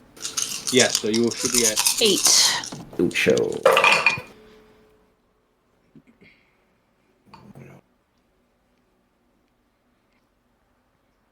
Two successes, 3 ones. Curtis, that's a me roll. We're down to 5, but it works. It does work. So yeah, and cutting down parts of banners, using parts of Quincy's own clothes to try and wrap and secure and just give people like if things come across, helping stomp and stamp and smother those flames as they come through, on the downwind side. I'm trying to keep the spirits up. The faster we get this done, the faster we can celebrate. Mm-hmm. I have something for all of you. Just shaking the satchel, collecting buckets, trying to pull whatever this is that's coming down to possibly throw at the fire. Okay. Let's do a conflict roll for you as well. We are down to 5. I'm so sorry I cut your dice pool in half before Gee, how did that happen? Smorg is on kind of joining this water line. We've got it. Okay. Oh, God. Okay. 1 6, 2 1s. Yeah! Guys, come on. Oh, no. Pull yourself together. For some reason, I was picturing Smorg singing like a work song in Goliath. Like, singing a song that, like, they would sing to do their chores. Oh, yeah. To, like, get that, like, sort of large line flow going. As we're, like, passing the buckets along. Yep, just like a 4 on the floor. Beautiful voice, but just gnarly body at this point. And nobody speaks Goliath, so everyone's just kind of humming the tune. Yeah. Come on, come on, just come with me.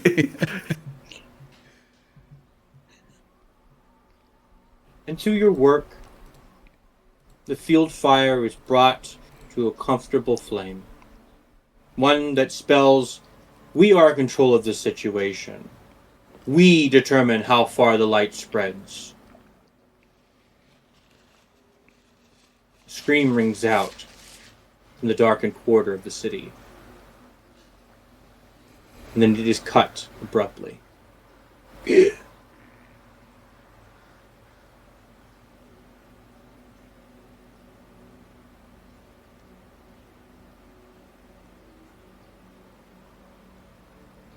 I'm still fairly focused on this fire, trying to ensure that whatever happened to make it go out of control cannot happen again. I don't think I'm actually going to register, really, the scream in the midst of this focus.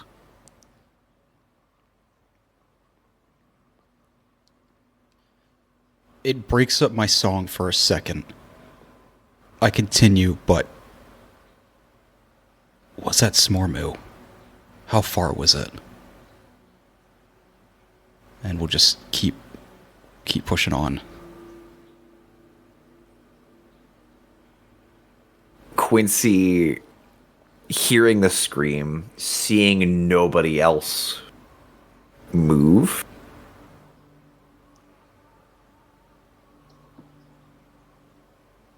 is going to, like, hand off the blanket they were using, the blanket he was using to smother, and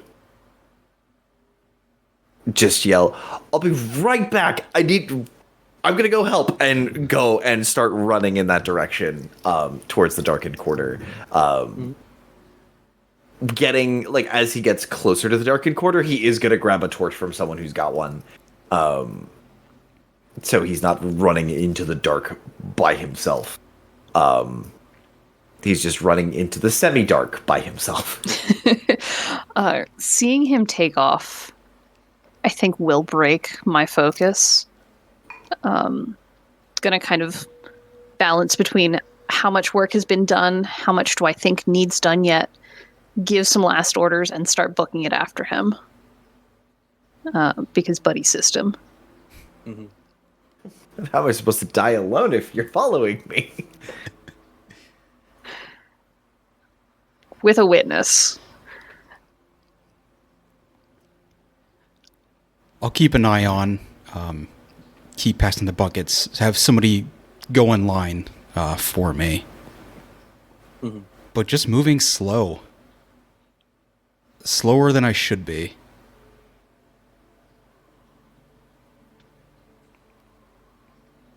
And as the three of you make it to the darkened corner, and right before you pass the boundary of the last fire, something stirs in the darkness. Walks into the light. Anthem first. It is a small buck. In the firelight, you see that it has more than one pupil per eye. As if it is split. Scratches run the back of the deer. Thick and puffy. Small black pus come oozing out of these wounds. By St. Ronnie's grace, that is not normal. Oh, you poor thing. Like, holding the torch towards the thing, pats around, and pulls out the only weapon Quincy has, a pair of sewing scissors. Those are for fabric. No. You're gonna ruin them. I mean, You stole my joke. I was gonna save that. Damn it.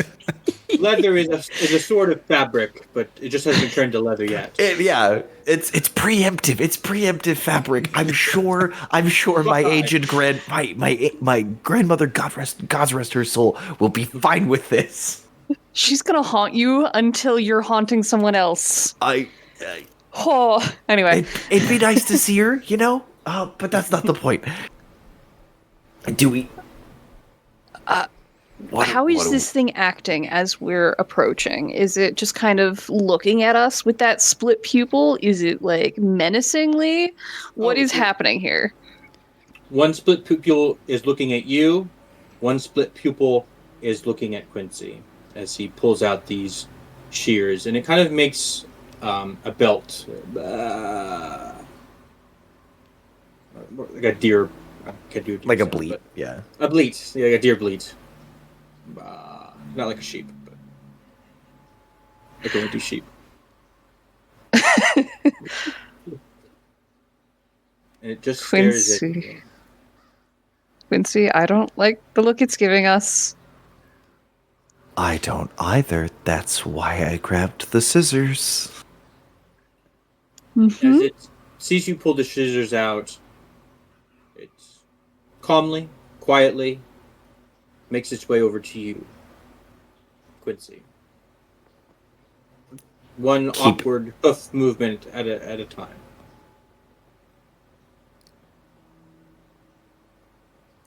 Is this the section of the city where the deer had been headbutting the wall? It is. Cool. Cool.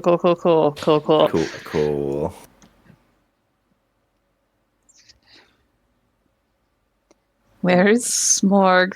We could use him right about now. Again, slowly moving. Seeing this will put a hand on Quincy, trying to get in the way of them and the deer.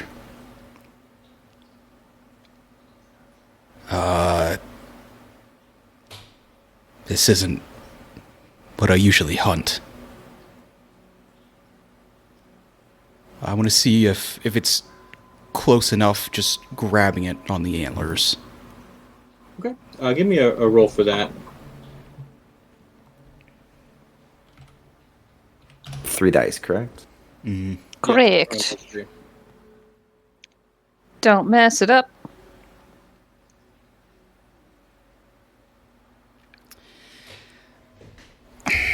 Okay, that's 2 3s and a 4.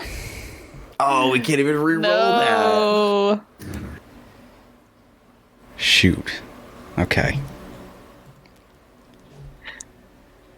As you grab the antler, it seems upset that you grabbed it and not Quincy. And so it goes into this sort of frenzy. And it bites you on the hand. Its flat teeth kind of sinking into your skin as if it was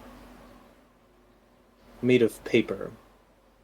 It sinks all the way through and you can feel it. And as you pull your hand out of its mouth, a small bit of pus lays in the inside of your hand. It's black. I put it in a pocket. Just hold it there. Still want to stand in front. Oh, you're that guy in the zombie movie. Yeah. You darken a candle. We must once again tell our truths.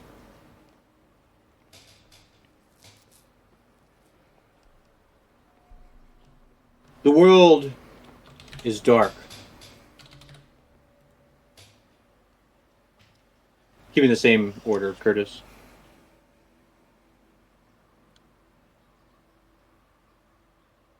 Quincy didn't notice the bite.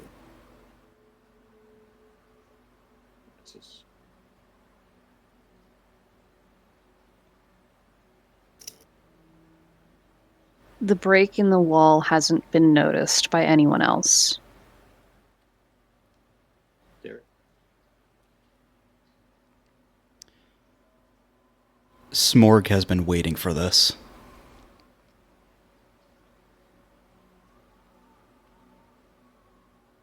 The lights in the section where the mayor's estate was flicker and die.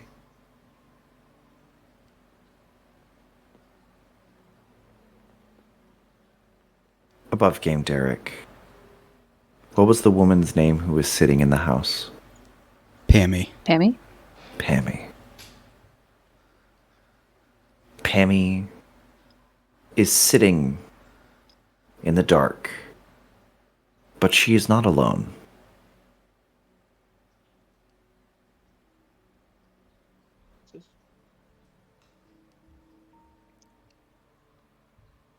The not rain is growing heavier. There.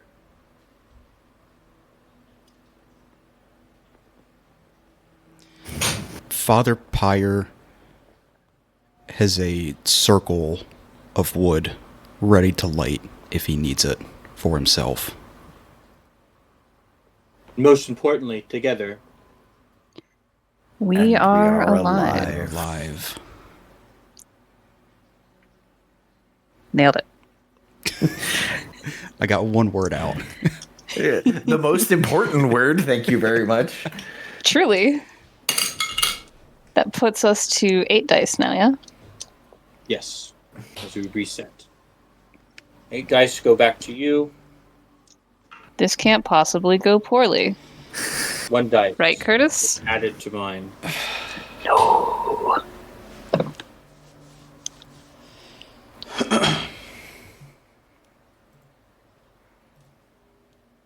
It's more, you were just bitten on your hand. It is pustulating.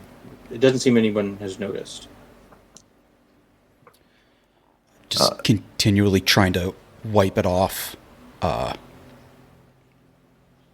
ignoring the pain as much as I can, but still standing in the way. Is the deer... Is the buck, like, pressing forward and attacking, or... It has bitten Smog, and once his hand was relinquished, it's turned its face back towards you. With it distracted, I am going to frantically, with my small knife, my kind of everyday carry little knife, try and stick it in the thing's weird eye. Give Well, me a it's not weird paying eye attention to stick-it me. conflict roll. I will absolutely give you a weird eye stick it roll. That's what they called me in high school. Oh no, that. Oh, everything's bad. Where did that die go? Hit the ground, it doesn't count. Counts as 1. Oh, no, that's... That'd be brutal. That is a 6. No Okay. ones. 6, no ones. Nice try, sucker. Is that only 1 6? Yes. Oh, that's right. I don't like 'cause you now- asking that. Now he's rolling against us, so if he gets more I roll against sixes, he gets the I only negative. I only have 1 6, so you could. Okay. Meets a beats. Let's go. So, yeah, just kind of this seeing it lash out and being more panicked than she's been trying to let on. This is not a pretty strike. This is not dainty. It is desperate. And seeing what seems to be a moment, she's going to take it. And you take it, and you successfully get your knife quite far into the deer's skull. It's almost as if there's no resistance. It's almost as if Oh. it wanted you to. And as a forest ranger, I'm sure you've seen those puffer mushrooms that you step on. As you plunge your knife in through it, the skin folds away and this kind of puffer field comes out of the deer and is carried by the wind and by the flames as it kind of blankets this area and moves southward towards the rest of the town.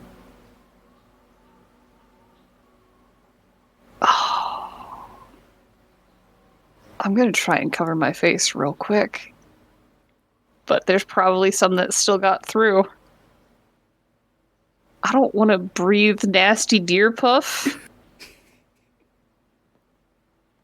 Man. Smorg, are you alright? Yeah. It'll take a few days. I'll need to... If I can get some of that wine, I can put some on it, brush it out. We need to see where this came from. There were more outside. Oh, well, here, and Quincy will hand you the torch and then take those scissors and cut a strip of the sleeve. And go, here, this is only my third favorite shirt. You can tie that off, and we'll get some wine on it later. I like to think Quincy's basically in a crop top at this point, but like a real short one. There's not as many abs as you would expect. Quincy is a little too comfortable. He's got a cushy job. Yeah, It's fine. He's got a cushy tummy. But yeah, it is becoming crop top. Thank you. Keep those safe. We might need more later. And I turn around and wrap it. Looking at it first, and then starting to wrap. Okay. You sure you wouldn't like to cleanse that here and now? Gesturing towards the torch. It's just a cut. I would feel better about just getting it covered until we can, especially with this, like waving at the spores that are still kind of floating. Keeping whatever this is out of it is. We can clean it later. It's fine. We have things we need to do, but thank you. Once we're back. See that you do clean it.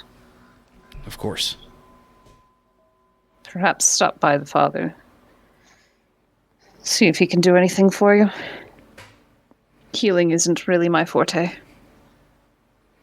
That's okay. I'll be okay. And I'm gonna start moving towards where it seems like this deer got in. While we're passing through, can I grab one of the torches that have gone out and try and relight it? Just so we have a few extras. Yes. You may try. I will absolutely try as we go along. If it doesn't work for whatever reason, I'm just gonna kind of hold on to it. Okay. Give me a reignite. Oh, no. I would like to start the fire, please. Thank you. I got a 6 and no ones. No zeros either. It's a lot of 3s and 4s. And without fail, you light a torch. It is only a torch after all. There was a part of her mind that questioned whether it would work or not. And, like, there's a little bit of relief when it does. Like, finally, something that actually works the way it's supposed to.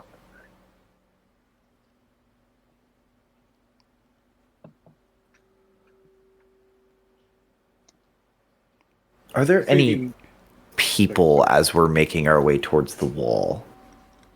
Or have they all cleared out? Funny you asked that question. So funny. As you were making your way, is it literally what I was about to say? Big movie. You do see a woman, an elderly woman. It's hard to make out her face or her features. She kind of is hunched over against a wall. Seems as though she may have fallen. And she cries, "Help me!" Curtis, you recognize it. Or, sorry, not Curtis. Quincy is your name. Quincy, you recognize this voice. It's funny, you were just thinking about her only a moment ago. Who's your grandmother?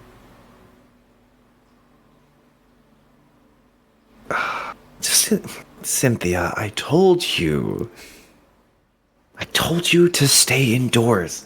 And Quincy will like go over with the torch, and sort of here, come on, take my arm. Come on, let's get you back. And like get her up and under, and sort of like, is she real when I touch her? Like this is like the horror brain, but like yeah, going and like sort of getting her up under one arm and up onto her feet. Let's do a people lift conflict. Getting elderly people up is a skill. That is true. And Quincy is not the strongest.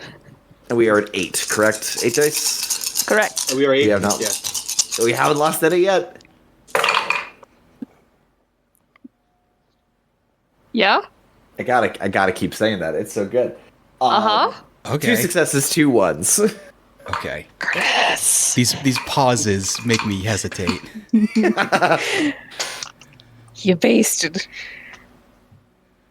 You get your grandmother back onto her feet. Her legs kind of shake as if she is having a hard time walking. Oh, Mama C, when's the last time you ate? I'd like to, on the side that wasn't Eat. bit, offer a little more support. Eat. Eat. Do you want some cheese? I have some biscuits. Are you? I've got my torch held like a baseball bat, just waiting. Does she have like a hood or anything? Can I like? Because I want to check. Like Quincy's gonna start like, oh no, and like checking for any like, did she hit her head? Did she like looking for any of the signs of an elderly person has taken a fall? Yeah, you find some of those signs. Yeah. Oh no. Oh yeah, there's lots of those. Yeah, absolutely. Skull, not a circle anymore. Upon her cheek is a large gash. But it looks old. It's not fresh, there's no blood in it. It looks rotten.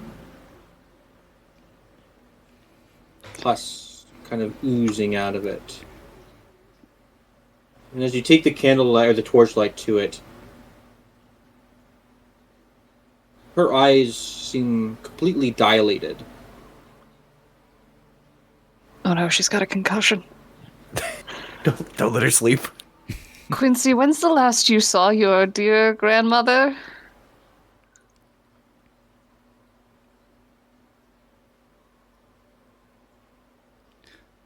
You know what? You buried her 2 weeks ago, didn't you? I wasn't sure if that was what Evan was gonna give me as the line, because that would be a fucking zinger.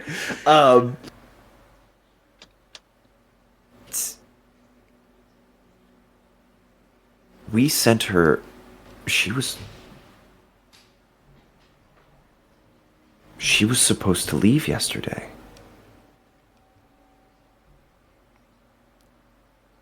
With who? Not just her. No, there was a.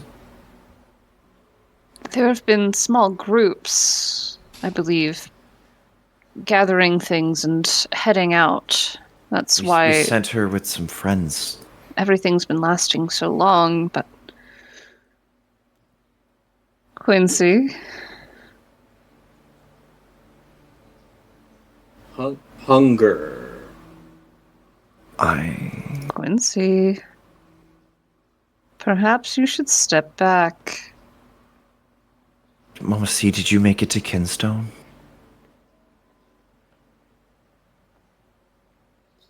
Looking in the eyes for any recognition, anything. Her eyes give you only one thing, that 1,000-mile stare, as if she has been shell-shocked. She stares right through you, as if you're not even there. Food. Food. Still Food have here. arm on shoulder, but I am like keeping a distance. Full arm spread. Got her like the nape of the neck, just holding her at a distance so she can't reach you. Come here. So she bites your other hand. Smorg, hold her up and like reach into the bag and pull out one of the small bundles and just like it's like just a piece of deli meat on a very nice cracker. Just go here. Holding her up from Your the back. fingers back, Give me Quincy. a feeding. Give me a feeding. Feeding the elderly check. 'Cause that is all. Feeding the elderly is a skill. It is a skill.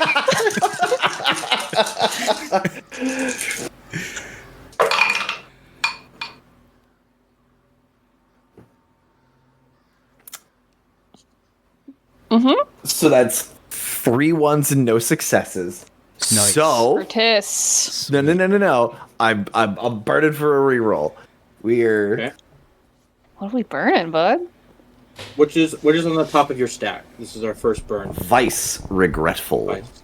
Regretful. No regrets. No regrets. No regrets. So I get to reroll just the ones, correct? Just the ones. Ooh, that's Conveniently, you have a hot. lot of Why am I- those. Ouch. Why am I? Anyway, why am I holding the hot metal bowl? Certainly a choice. 2 successes, no ones. Hey, good burn. Good burn.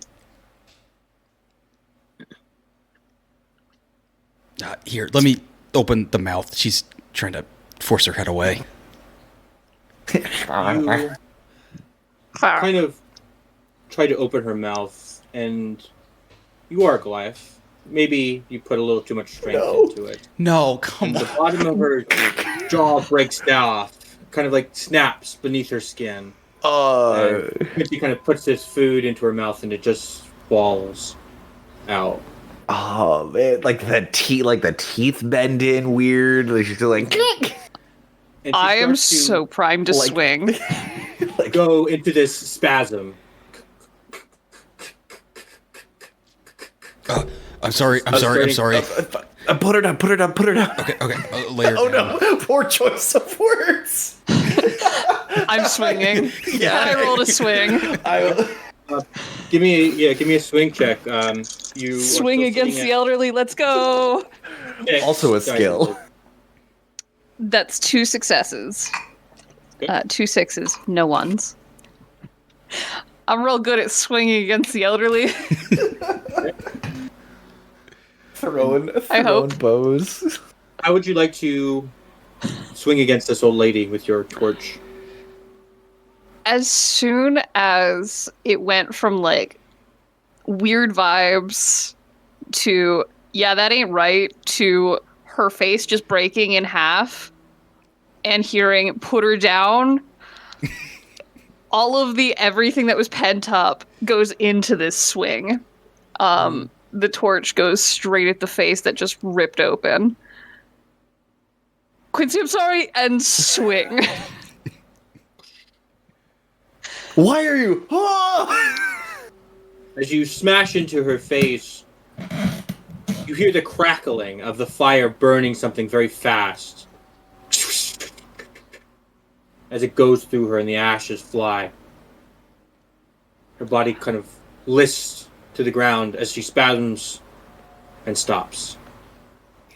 I meant lay her on the ground. Why did you? Oh god. Just gonna kind of like, the hands have dropped a little bit. The torch is at a downward angle like it shouldn't be. So it's probably gonna start getting real toasty on my hands real soon. Kind of like a metal bowl. Quincy, No. Like I will apologize properly later. Kneeling next to her, like holding the hand, that I'm imagining has that holding that hand, squeezing that hand, and it has that same kind of gummy consistency of just like the bones are just like wet paper mache or like just like Quincy, I don't think that is your grandmother.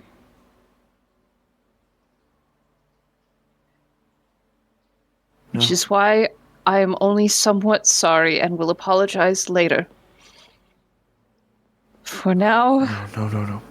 No, it we just starts should like find the break in the wall before more things like this happen.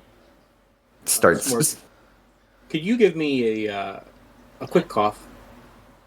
Oh, okay. Turn your head. Bend over a little.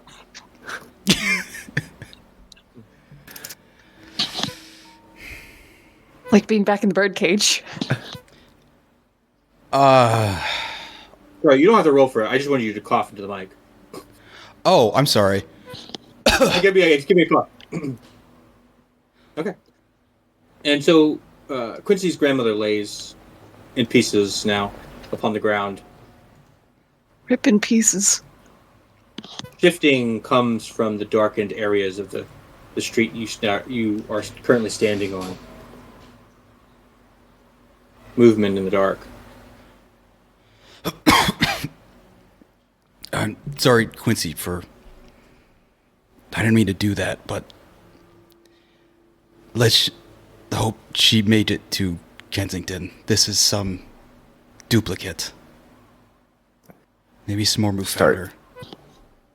Start patting pockets, anything. Look, is it here? Is it here? If it's here, if it's not here, it's not her. If it's not here, it's not her. And starts patting down, looking for something. Looking for the letter that Quincy sent out. Absolutely. Give me a investigation conflict for that. See if you can find it still on her person. 6 dice, you got this. Right? Oh, 2 successes, no ones. Nothing below a 4. That was a lot of nice looking pips.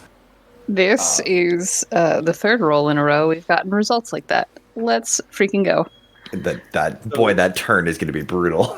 Uh-huh. With your successes, I'll allow you to pick if the letter is on her or not. The letter is not on her. And Quincy, pats all the places and just, settles back on his heels. Well, what if she gave it away? What if she gave it to somebody else? What if it...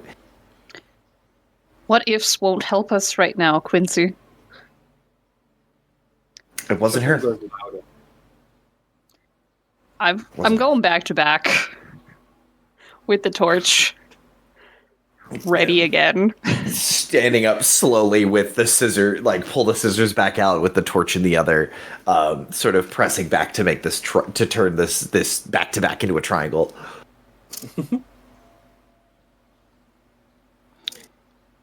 Smorg, you seemed to have ideas of where these things came from? In the wall? That's the only place it could have come from. I mean, it wasn't soaking wet. It would have had to come from the south to get here. It had to have broken through. Let's keep moving then. Right. Please. Right, let's go. I would rather not stay here any longer. Figure out whatever that motioning toward the sounds is. I'm going to keep an eye out and around, an ear as well as we move. And you guys make it to the wall. A large section of it, 4 or 5 logs, have been removed, torn asunder, left on the ground outside. Inside or outside? Outside the walls, as if something ripped it against it. Okay. There was at least another one out here. I'm not hearing any more rattling. And that's only two deer that we knew of. There could So have been far. more that joined in. Right. As you peer through the hole, you see the forest beyond it.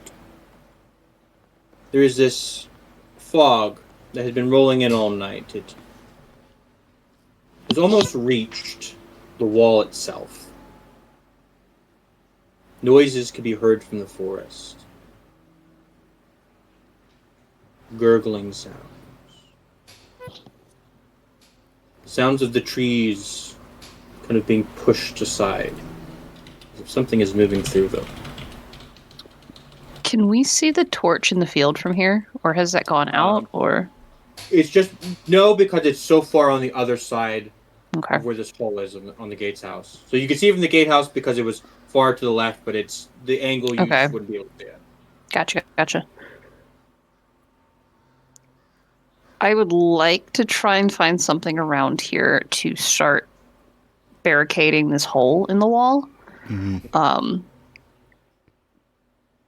Like whatever we have, people's doors. I don't know. I don't care if they're little like picket fences or something. Crates, It's going in the hole. barrels. Yeah. Yeah, give me a Golden. barricade check. It's going in the Barricade. hole. Um, Do you Oh, hear no. the people scream? Oh dear.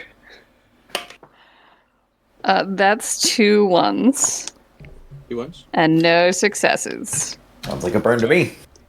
Sounds like I'm gonna let it go. Ooh.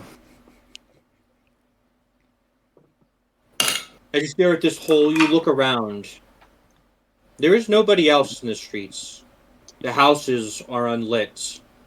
And as you go to look for wood, some of the windows are broken. Some of the doors pulled from their hinges.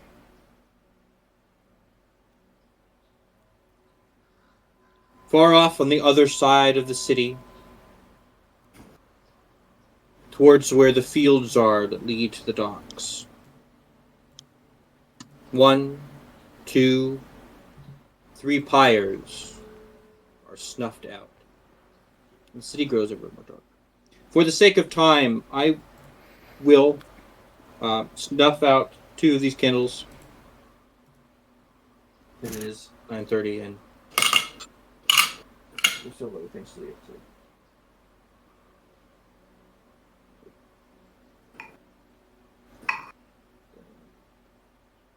So we're down to 6.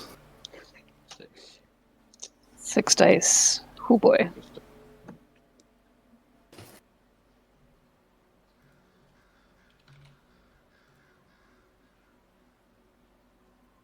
As always, we must begin with our truths. The world is dark.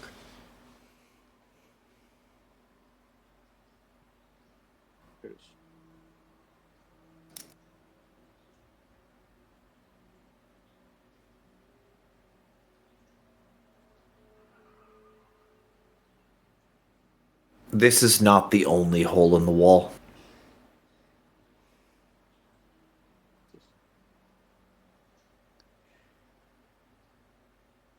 Something stirs in the dark of the water. Derek. Pammy is not alone, but it's not who she wants to be with.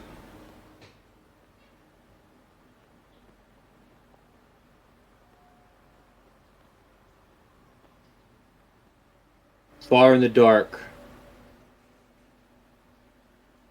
you hear whispers. Help us! Save us! They scream.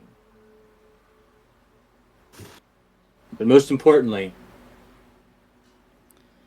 And we are And alive. we are alive. Alive.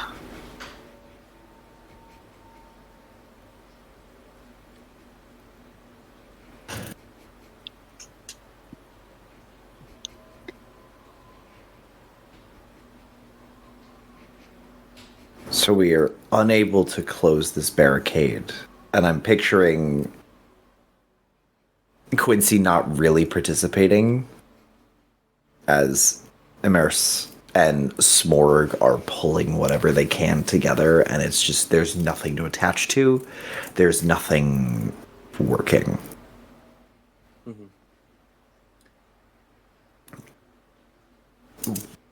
Quincy, don't just stand there, please. We have.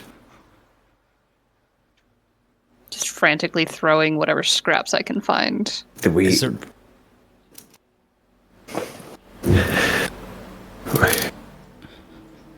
Pyre. We have to tell Father Pyre. The mayor is less than helpful.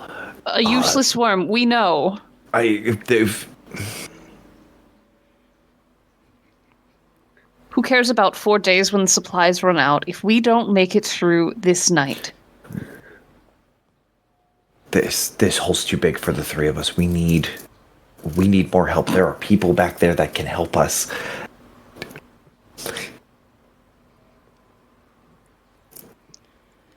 They're trying to keep the fire in control, but the fire seems to be working. We could just... So burn the wall. The field outside the wall. I wasn't going to go for the wall first. It'll at least delay whatever's out there. And Quincy will chuck the torch out into the field. But the fire break. As it goes sailing. As it goes sailing, it lands in the fog, and its light doesn't even register anymore. Oh, no. And I try and put a little extra juice into it with magic to get that fire to go. Because seeing it not go anywhere, oh boy, I don't like that. Give me a conflict roll. Conflagration, let's go. Get the conflagration roll. There it is. Okay. Roll for flame-based vandalism. So that is a burn. That's gotta be a burn. That's gonna be my vice. He's gone. What To is reroll your one. fight? Self-absorbed. And how are you using that to help your... At this point, I want to survive. And I don't care in this moment who gets hurt or what is burnt in this effort to put something between me and whatever's out there. Okay. Give me that reroll. How many ones are you rolling? Only one. Okay. So this is a desperate little ploy, but Halloween die. Don't fail me now. That's a 6. I gotta No, do you the are ask. But I have rolled 2 6s. Oh! As you see the torch as it disappears into the fog, you channel your inner spirit, your connection. And as you reach out, you can see the light glow from underneath the fog as the fire kicks up. And it starts to ignite the embers, or the bottom of the wall. You've thrown it. But you lose something. As if a call made out in the forest with no cell service. It's there, it's there. But you no longer hear your God. Something is stifling that connection. Something is making it weaker until it spurts and sputters. Kind of just drop to the knees a little bit, still trying to like scrabble at whatever is close at hand. Just watching the flame out there grow. Could I get a cough, please? Sorry, one cougher. Small, can you give me a cough, please? Dang it. I love Evan as the producer in the VA booth being like, can I get a cough, please? We need a coffee. A little more deeper if you could. Yeah, we're going to move on to efforts next. A little closer to the mic this time.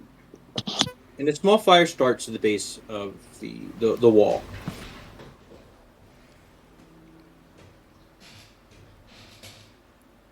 But this is real thick wood. It'll take a while.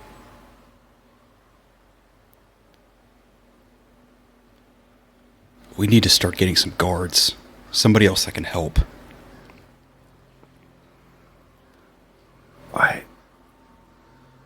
I don't think there's enough people.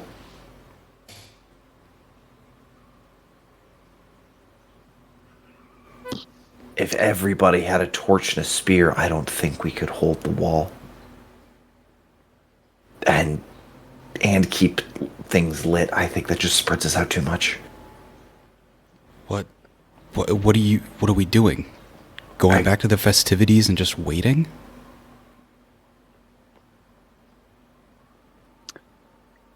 If We warn you them. had the choice, Smorg, to enjoy your last few moments oblivious to what was coming, or to face it down,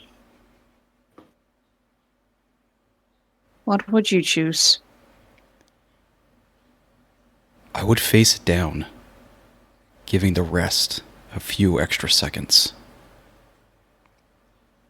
So let's give everyone else that choice.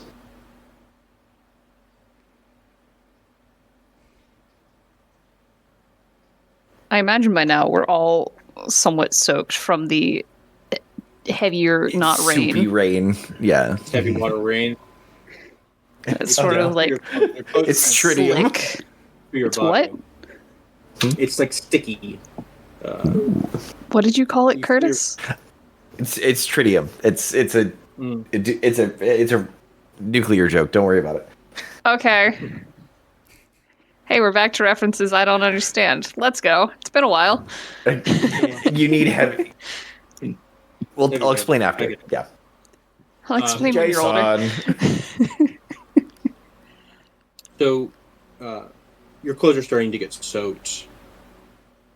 Movement, whispers appear in the darkness. Lights across the city seem to be going out one by one. The longer you stand there, the more screams are heard and cut short. Screams from the mayor's estate. Screams from the fields.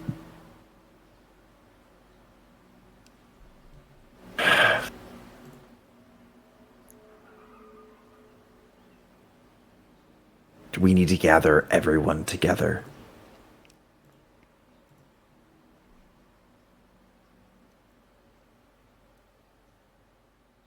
All of these people are being lost one by one. If there's things like her, like that out there,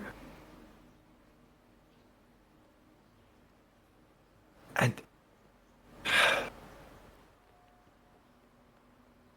if they look like the people that we sent away, people will wander, people will go find them and help, and I don't...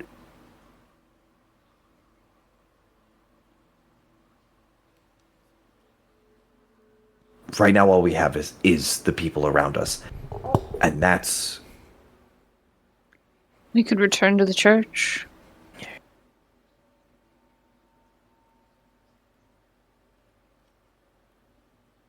People would probably gather there.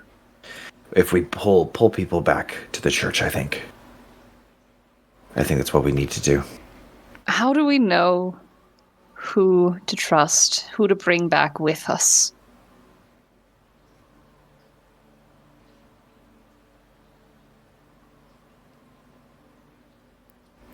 Quincy, I think with your grandmother it was pretty easy to tell. You're just going to go break some more faces? No. Not just yet. The hunger. We're all hungry. Though. Except the mayor. We've been trying to spread out rations. The church has a few extra supplies, but those have gone to every person who's asked. Smork, do you have a knife? I'm just gonna hold mine out. Careful, it's got some weird deer on it. No, Smork, you don't have one? I do. I'll pull out a wooden one from my satchel. Like the blade is wood? Yes. But it's sharp. I think you'll need something a little sharper than that. This was for the festivities later. I'm just gonna hold up a shard of wood from the wall. It's all very like numb. Not too far from where you guys are at the wall, there is a smithy right around the corner. I didn't mark it. There's also shards of glass from the windows. I'm going to hand over the scissors and go, if you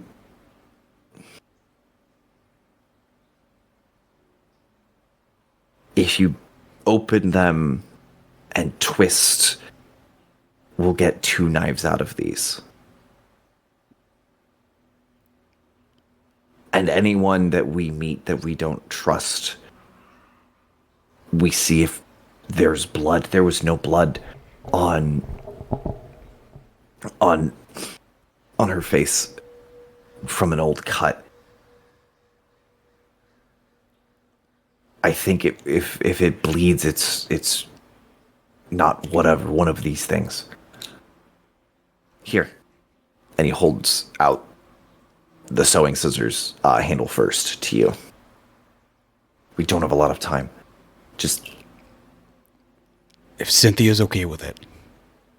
I don't...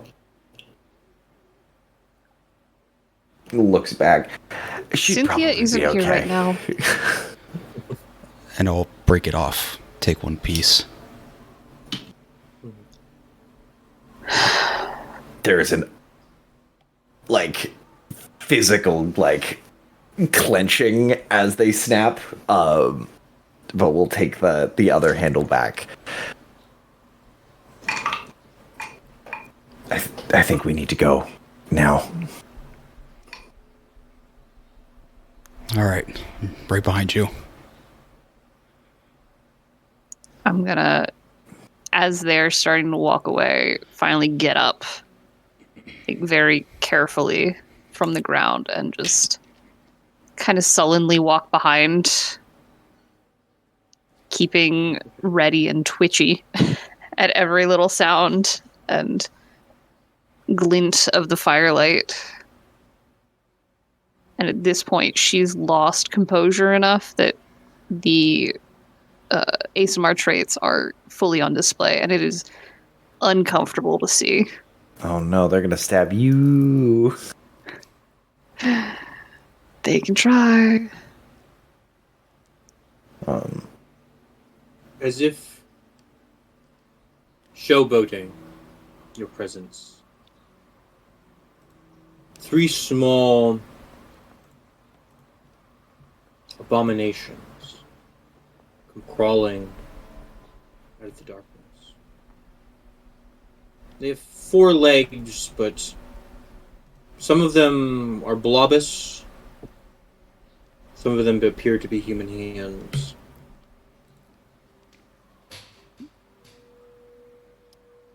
Its head, giant maw, sharp with fangs.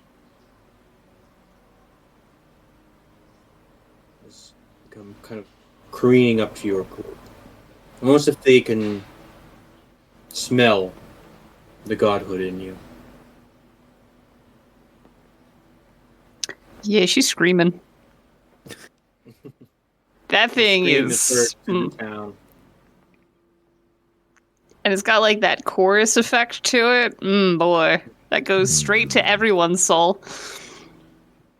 Oopsies. They are about right at the edge of the light, so about 40 feet would be the edge of the light. With your scream, it looks as though they are about to come careening towards you. As Run or soon as fight. they get close enough, I'm swinging again. It worked before. It gives me some distance. To each of you, one of these creatures starts to run, full sprint. We'll start with Alexis. Give me a conflict roll. Oh, we gonna fight.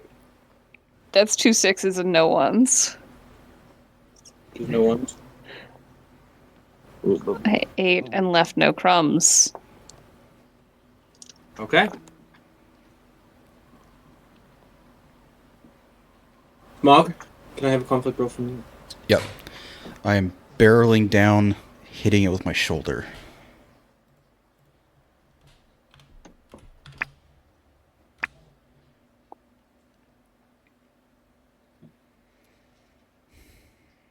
All right, I'm gonna burn. I got 2 1s. Okay. Good call, good call. Hopefully. I'm removing my virtue charitable. Okay. How are you using that in this scene? What's charitable about your action? I am do you trying run- to go to Quincy's instead. What if this thing attacks me? Fine, but I want to protect him first.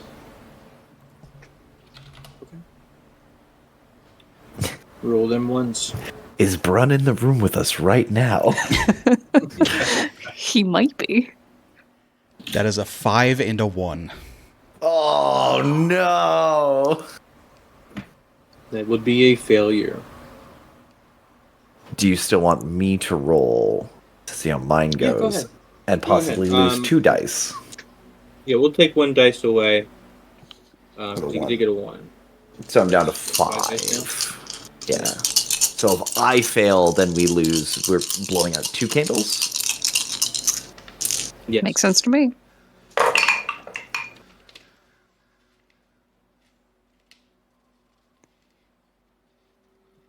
Funny you should say that, huh, Curtis?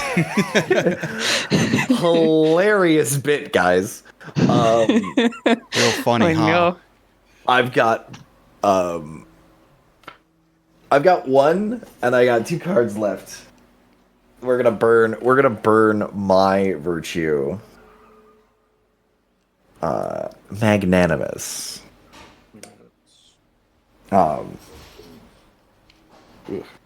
Hey, don't hold the bowl.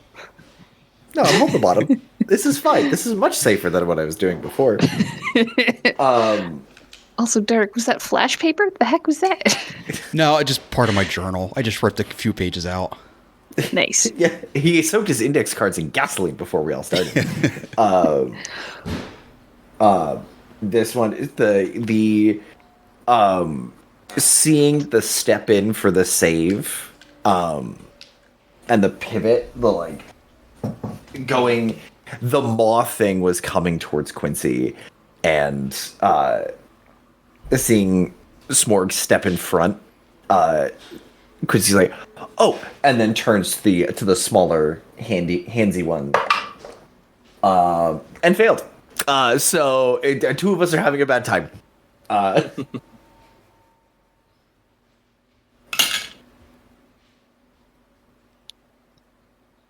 As the first one comes careening to Emerus, you smash it across the face. It doesn't sink in, but you do have enough strength to just push it off of you.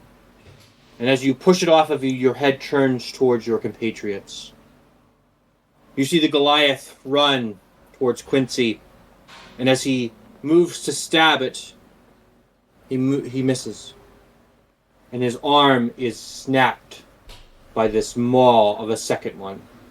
Its teeth sink in, and your hand reflexively goes limp and drops your half of a scissor. Quincy, without his protection, the third maul finds you.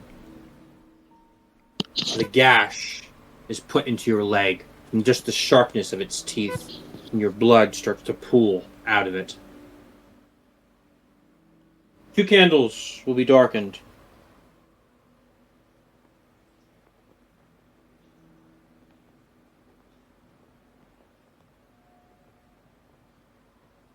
Sun's getting real low, boys. I'm getting real low. We must begin our truths.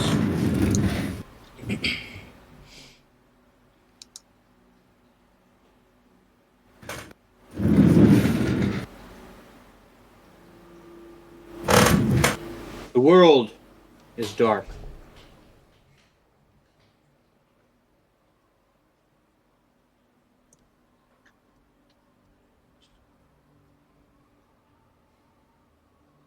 The spores do not burn in the heat of the fields.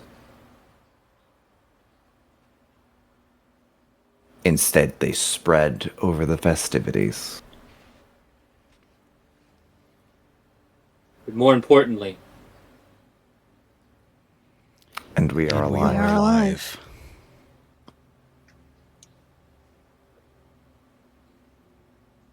as you smack the first one away and the second one bite down, you get a brief moment and you capture it, and the 3 of you run, headed towards the first building you can see. One of the only buildings lit up left in town. The great Church of the Flame. Hey, you guys have matching You limps arrive now. at its doorstep. How do you work with this thing? This is awful. Oh, it's slowly but Can I surely. get an advanced cough?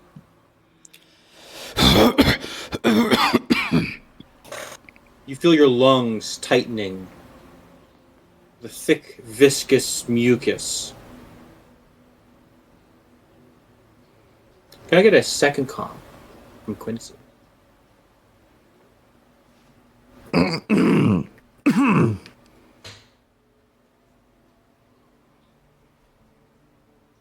You reach the door. It is barred shut. There is a large stained glass window at the top of the church. It depicts a small candle in a circle of ash. From inside the window, a faint light still burns. Screaming is being heard from all parts of the city as each district's lights start to go quietly into the night.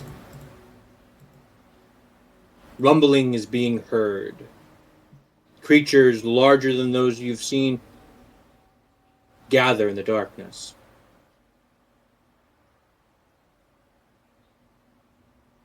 From where you are standing, you see 2 lights. One, the very church you're standing at. The last, the dock, which had been illuminated earlier in the evening. The last 2 bastions of hope.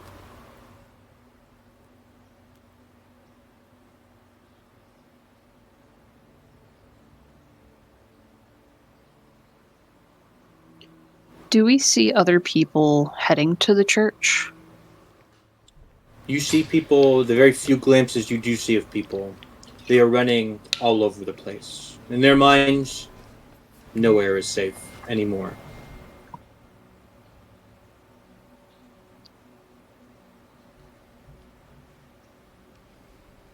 I'm gonna try and call out to them. Try and bring them with us. As you call out to them, lies! Deception, lies! Don't listen! Close your ears, children! Run! Run as fast as you can! And they disappear into the darkness.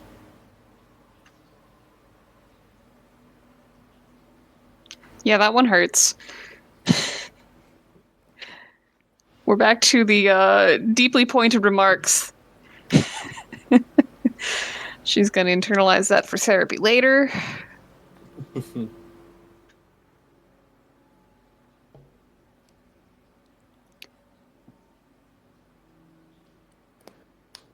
Do we still see the fields burning? The fields, They glow. whatever is left of them, kind of glow a little bit, but with the heavy rain and kind of the people not tending to them, they have pretty much gone out. All that remains is smoke. It kind of fills your lungs a little bit. But it is a welcome respite to the spores.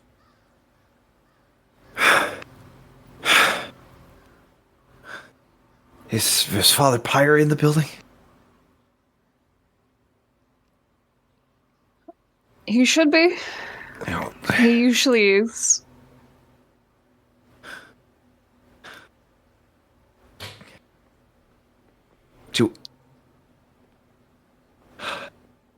If they're not going to believe that we're here to help, then the least we can do is... Is there anyone that we can help now? Aside from ourselves, they won't listen. You kind of say that.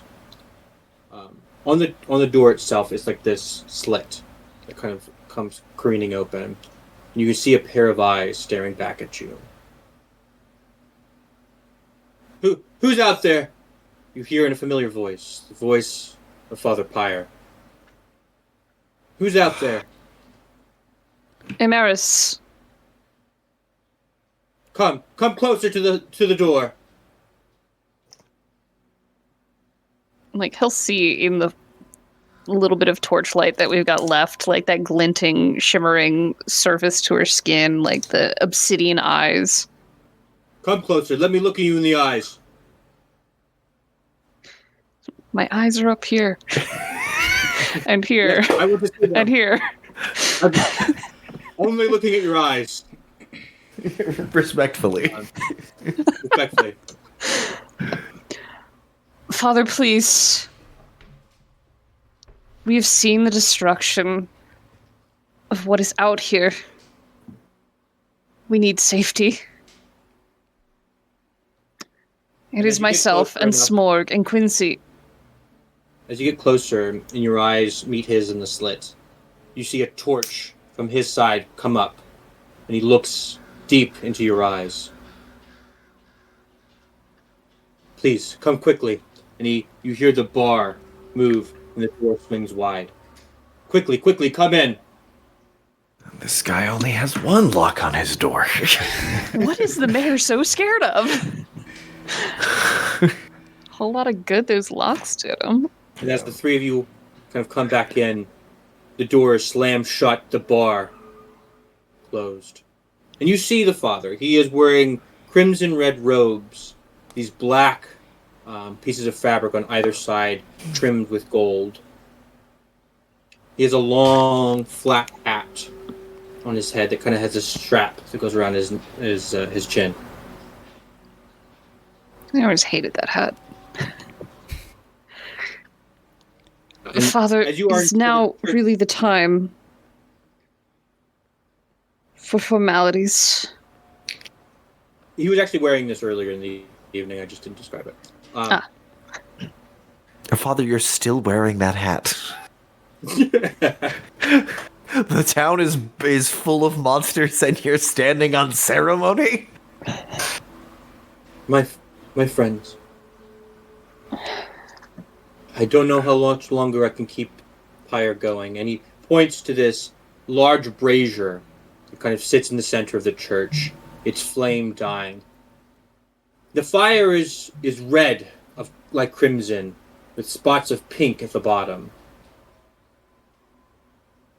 It will soon be out, and no one will be safe.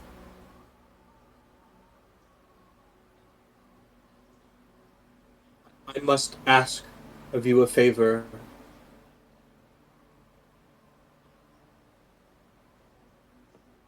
There is a boat in the dock.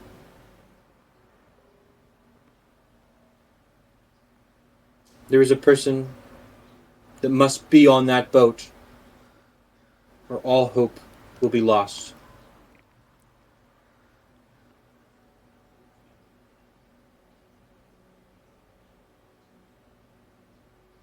Will you help me? You're my very last hope. Go. I will stay here and tend the pyre. No, that is my job. There is another who must be on that boat. And he walks to the back of the church. Behind his lectern, where he gives his sermon, is a small trap door that leads to the basement. He opens the trap door, and a woman climbs a ladder and gets out. She is younger than him. Long black hair, also wearing these red robes, black inlays, gold trim. Half of her face burned in the shape of a handprint. My daughter, Serene Pyre, must leave this city.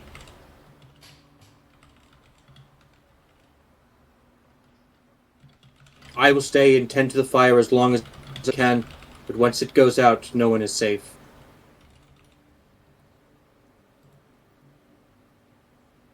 She's different. She sees things that we cannot.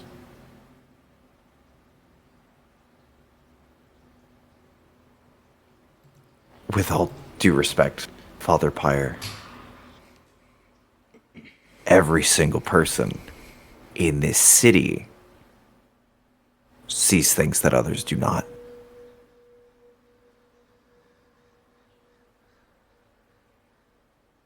Every single life in this city, every single person in this city is as special as your daughter.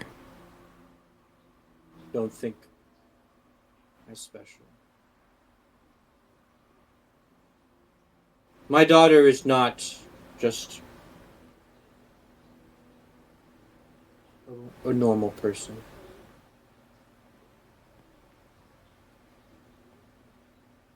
My daughter has been touched by the gods. She is Godkin.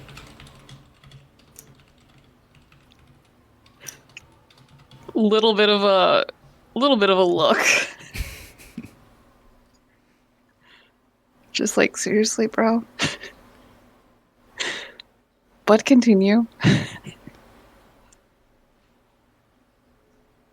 She must make it out of the city. She must. This is beyond fatherly love.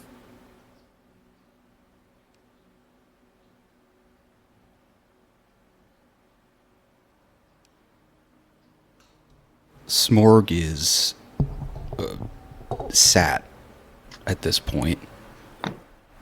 Just you can hear heavy bubbling as he speaks. How much room is left? Is it just for her? Can we get anyone else out? It is a small craft, possibly 4 people.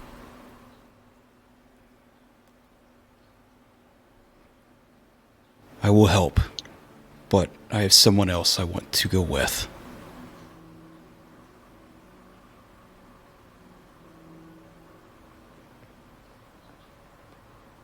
Where will you go, Godkin?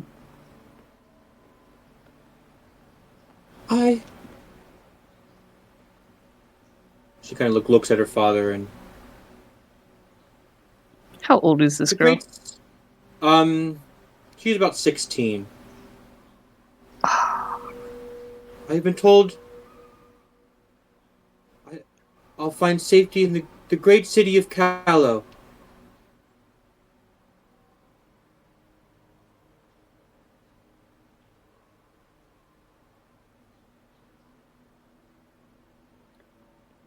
That is a long journey. You should not take alone.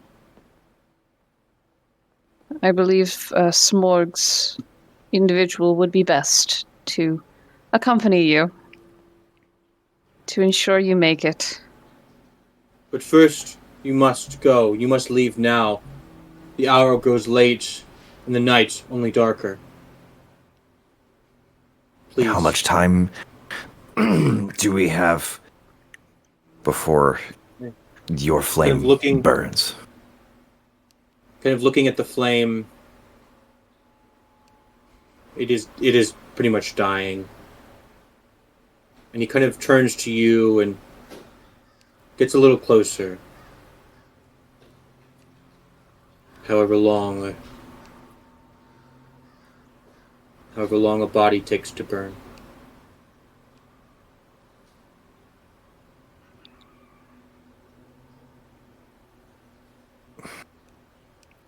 Can I chuck my torch in to give it a little oomph? Oh, no, wait, no, I already got rid of my torch. Never mind. Yep, you threw it. No, wait, no. No, I didn't throw mine. That was Quincy's. Oh, okay. Then yes, you still have a torch. Kind of like look at it, look at the pyre, look at the guys, like, should I throw it in there, or? Is this holy magic fire, Father? The last protection from the Ashen Father himself. Start with the vestments. That will buy you a little time before you throw yourself on there, if that's how you want to do it. Kind of like tries to make you hush that point to keep it from his daughter. Please, you must go now.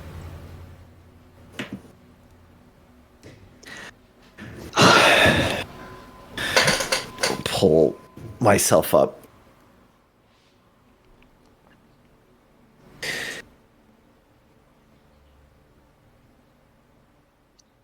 Thank you, Father. And he kind of kneels and turns to his daughter. In this life and the next, I will see you again.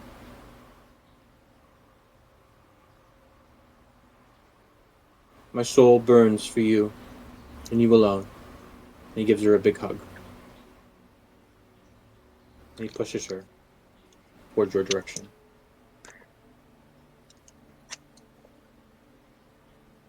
He moves to the pyre, and he takes his seat. And he starts chanting, low and dronally.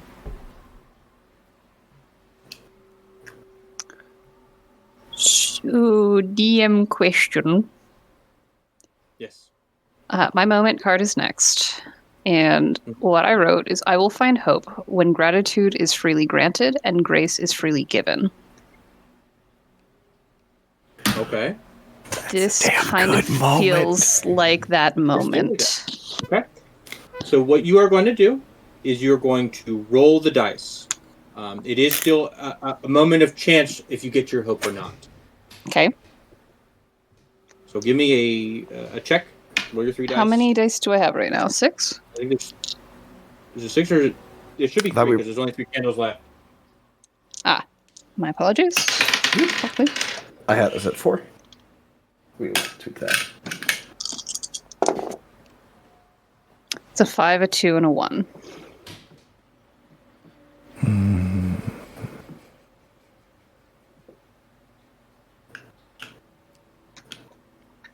Go ahead and burn your moment. It has come, but there was no satisfaction here. There is no hope gained from a man about to burn himself alive. And only sadness and darkness fills your soul.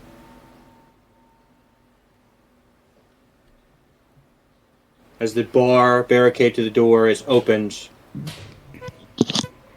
the door is opened. 3 of you leave. As the door shuts, you can hear the bar kind of slam back close. And it's on momentum.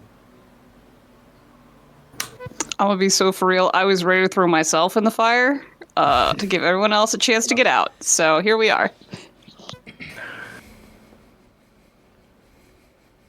Emerus, I know that look. What do you know?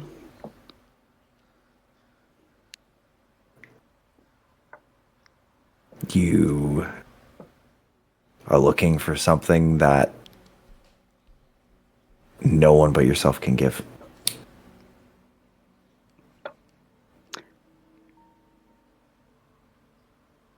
The gods are gone. At least mine are. Can I get a double cough?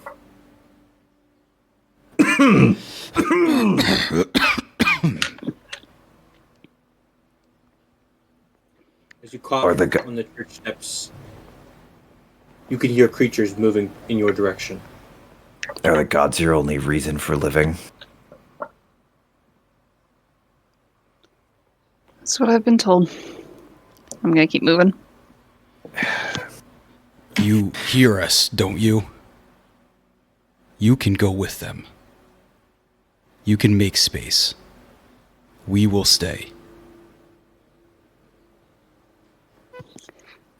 You don't get to decide where I go or what I do.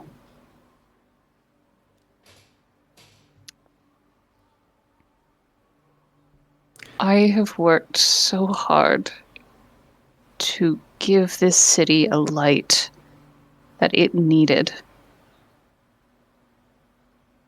I'll see it through. And as you are walking between the houses, forms appear. People. Smiles as wide as their lips will allow them line up between these houses. From behind you, you hear a scream from the church. A blood-curdling scream. Scream of a man on fire. As the light burns a little brighter,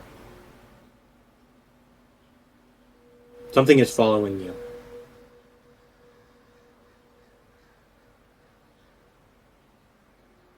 Is there anything on fire nearby?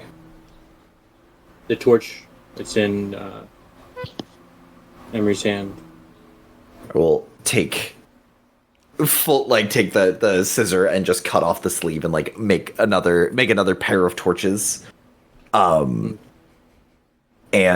Do a torch check. oh no. See if you can craft them on the fly. See if I can craft on the go before something jumps me. Yeah. That is a 6, no ones. Nice. However, he's rolling 7, and I don't think I'm gonna get the narrative on this. Nah, you got this. His dice are cursed. 2 6s. Oh, Dang it. Oh. Just enough. There's too late on And the as you curse. kind of rip it and you find what you thought was a stick, but appears to be a bone of some kind, and you wrap this piece of fabric on it and you light it aflame. The flame expands and you can see the figures behind the figures, behind the figures. As all of the festival goers have kind of amassed, each of them smiling from chin to chin, or from chin to chin, cheek to cheek. They have double chins. How many chins do they have? From cheek to cheek. Emerus, do you want to show this city some light? Because I got a whole lot of buildings around us. This city is already dead. The least we can do is burn the shell. If the people are gone, Do we know they're all gone? I They hope start not. making their way towards you. Moving in erratic, kind of don't know how to use legs kind of way. Oh, kind of puppety looking. Mm-hmm. I'm by the docks. We need to check if she's there. And then Serene can leave. As we are leaving this horde behind as best we can, I'm gonna try leaving a trail of burning buildings behind us. Okay. These buildings have mostly thatched roofs, so just kind of reaching up, you can kind of ignite some of them on fire. Catch some some don't take because corners. of the rain. Yeah, but you do get a couple of corners, and some of them are pretty dry. If you get enough of it burning, it'll keep going. Some of these buildings start, and with the light, you can see the horde behind you better and better. There are hundreds of them.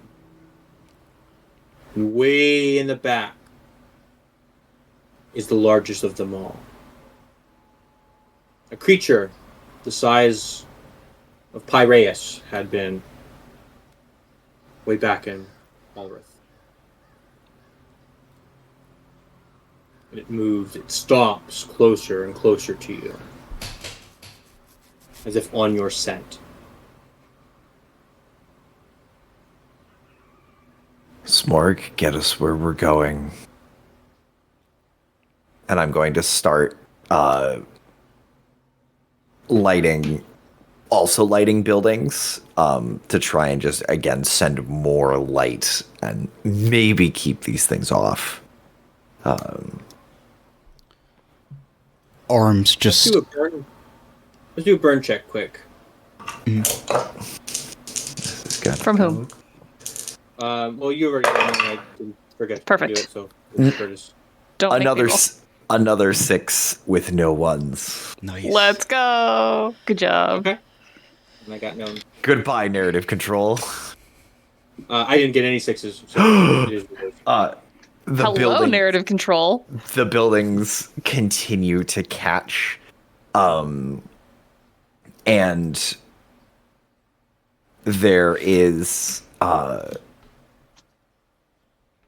as they start to spread, the horde is mostly behind us, and as it is following, that large figure, as it steps between the buildings, the flames disappear. Whether or not the building is extinguished is unknown, but the only thing with control here is the large figure, the stalking one.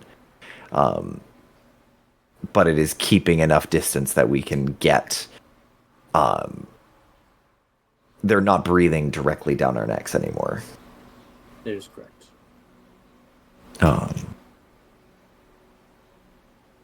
And after some hustle, you do make it down to the docks. At On the one far of... side of the wall stands a large gate tower,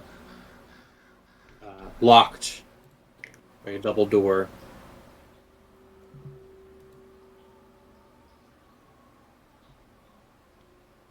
Serene pulls out a small key given to her by her father. And places it in the lock, twists it, and falls off. There is a boat on the other side. The last boat.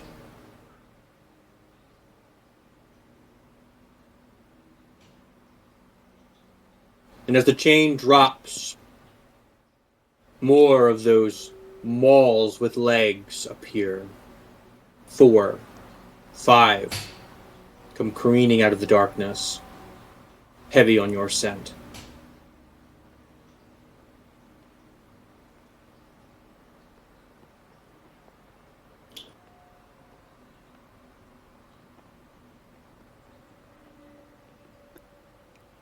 I am sick of these things. I'm going to take a swing at any of them that get close enough. I'm less trying to take them out and more trying to back them off to give some time to get the boat out and launched. Is anybody joining her in this fight? I'm looking to Smorg. Can we get to her? That's what I'm doing. And you can just see me rush towards a door, trying to break it open if it is not already pulled. So we'll start with Amira's conflict, and then we'll move just more kind of breaking down this door. Serene looks terrified as she kind of huddles into the boathouse. That's 2 6s and no failures. Woo! Thank you, Legends of Evantris dice. Kind of you use the last bit of strength as you just start knocking them side to side and kind of flaunting the fire away, and they kind of coil away from it. Like one goes to try and take a bite, I kind of get the fire in its mouth a little bit. Yeah, it's some spicy pizza. It's all mouth. Mouth. With 3 dice, Mouth. Derek, or Smog. Smorg. Smorg. How did you order? Smorgasbord. I've been thinking that since he introduced himself. Listen, we made it real far before that came up. 2 6s, no 1s. Hell yeah. All right, you bust down the door to this place, this Pammy's house. I see Pammy and somebody else that's in here. I just call out, "You need to go now. Come with me." And she turns to the other figure, who turns to you, and you see your face reflected. A smile from chin to chin. It's you with the double chin.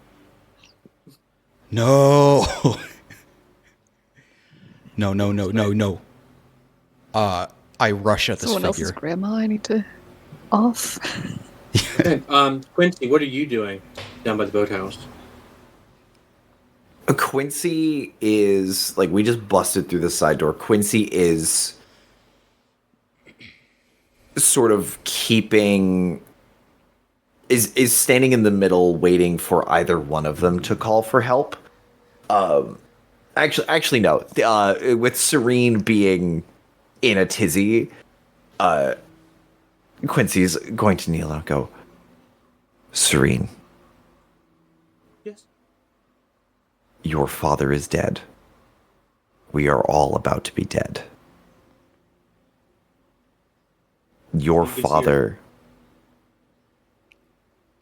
I She has a know. tear that kind of comes down her cheek and immediately evaporates as it hits the handprint That burn. burns into her face. Yes.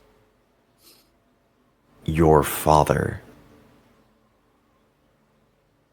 is so proud of you and knows you're going to do incredible things. I need you to keep your head get in the boat, keep your head down, and stay safe. Okay? Okay. And she climbs into the boat and kind of lays down. She finds a blanket in there and she covers herself with it. Whatever you hear,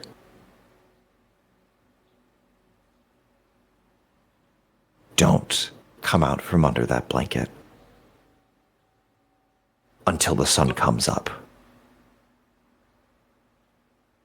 You promise?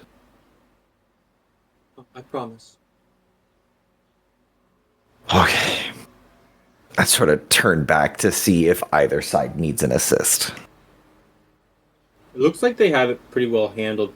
Emery is kind of like keeping this wall between the darkness that is spreading, this fog that's kind of rolling in now, and you hear "no, no, no" coming from inside the building. Nah, it doesn't sound like Smorg has it handled. I'm gonna go assist. I'm gonna go back up Smorg. And you enter the building and you see 2 Smorgs. One sitting at the table, a woman sitting next to him, and the one by the door, confused. Which one do I shoot? Think of the rabbits. Oh, sisters in the fucking darkness. Smorg? I was already starting to rush. Oh, okay, so it's Smorg tackling a Smorg. All right, give me a Smorg on Smorg roll. Smorg on smorg Smorg. violence. Yeah. A Borg of Smorgs. That's if there's 3 or more. It's a 6 and 2 Smorg ones. Oh, brutal. Got anything to burn? Still got the 1 success, so we're gonna go into this final scene. With a single die.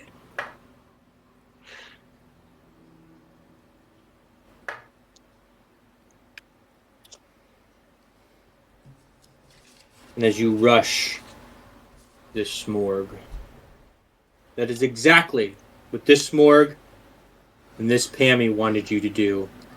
As she smiles from chin to chin. And as you are latched from both sides, both of them start to bite down on your shoulders. As you draw blood, it kind of festers as it comes out in contact with the air. Quincy, you see this Smorg kind of rush and is grabbed by these two. What would you like to do?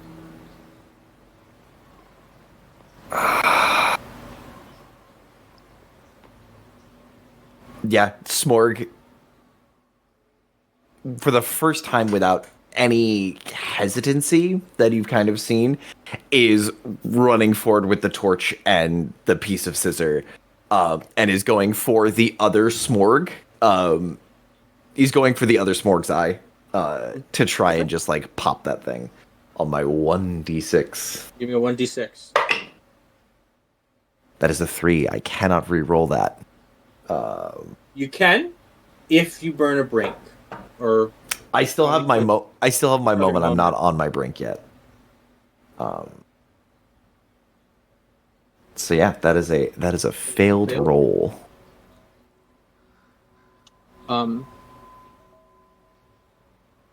It'll bring us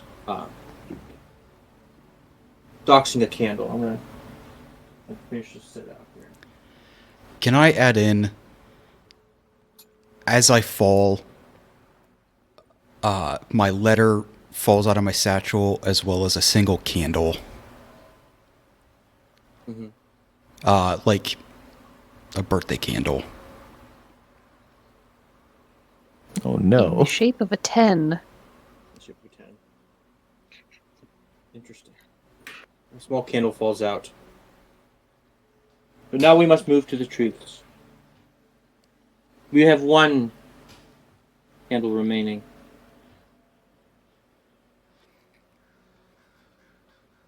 The world is dark, and we Are alive. And we are alive. Or alive.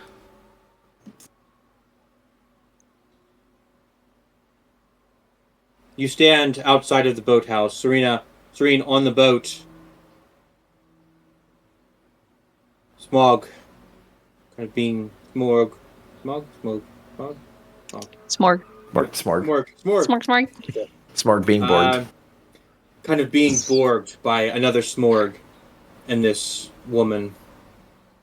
Quincy, you rushed in only to be met with claws. As you push the two off, the two you run back outside, and it's the three of you against this horde of creatures, of fog, of despair. This final large creature comes looming onto the docks.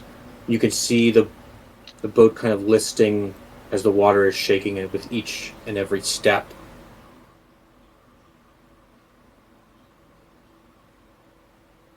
What would you like to do? Yeah, I'll get a cough from Miss Morg here too.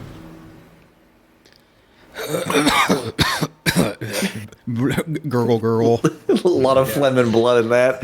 Yeah, you start to feel juicy. the pus coming down your throat. Smorg, you okay?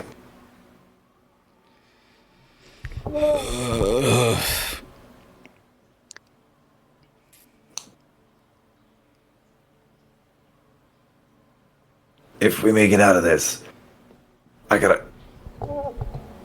I'll see about getting a job for you. at the shop. Okay. That sounds nice. If you see her, tell her happy 65th. She's here. I know she's somewhere.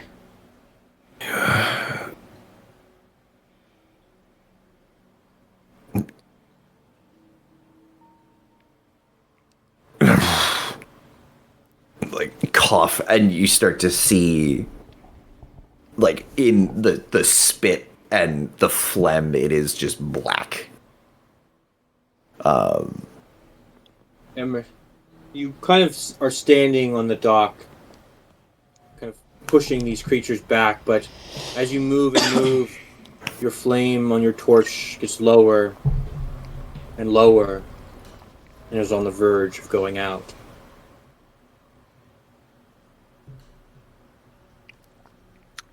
As my torch is dying, I am desperate to get this boat out of here. It is still latched inside the boathouse.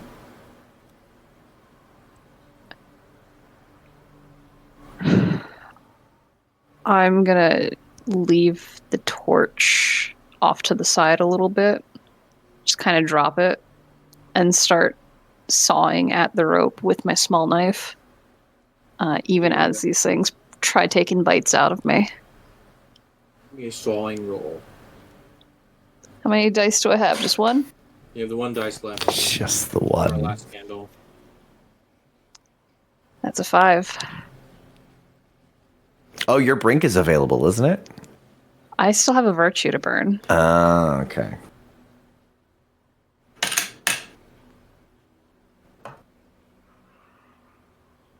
I'll allow the virtue to be burnt in place of no one's. My virtue is gentle. And while I am being eaten alive, I am reciting to Celine, was it? Yeah, Serene. Serene. The different prayers that her father would lead. You can hear her under the blanket reciting the same prayer. And the voice goes to all who are close by, hearing those prayers as they start to peter out. That's a 3. I still got a brink, but I don't suspect I can burn 2 cards in one go. Cannot. And so you try to kind of cut at it, but as you get closer to it, these creatures keep pulling you away, and you can't really get a grip on the rope as you're kind of reciting these prayers. Smorg, and Quincy, you see Emery kind of desperately trying to cut this rope, but you just can't get to it. Start lurching with that, like, almost stumble, bouncing off of pilings and other pieces to try and get to the boat, or actually, I will call to Smorg to get the ropes, and I'm gonna go to Emrys and try and, like, get the dogs clear. Get the toothy maws off of them. Okay. If Let one dice. What were we gonna say, Derek? if I can even move, I'm crawling at this point to try to get the Yeah. ropes.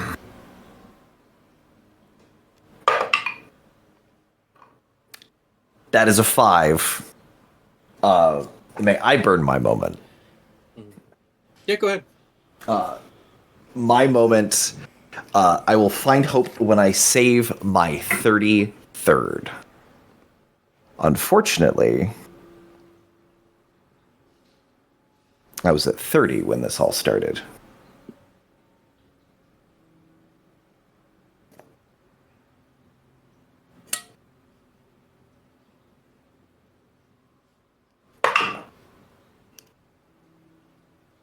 That's a 6, boys and girls. Okay. Oh, snap. You push these beasts off long enough for the other two to grab the rope and the one to use the shears to slice it. The sewing scissors, they came in clutch! And this boat starts to careen into the water as the three of you start to collapse.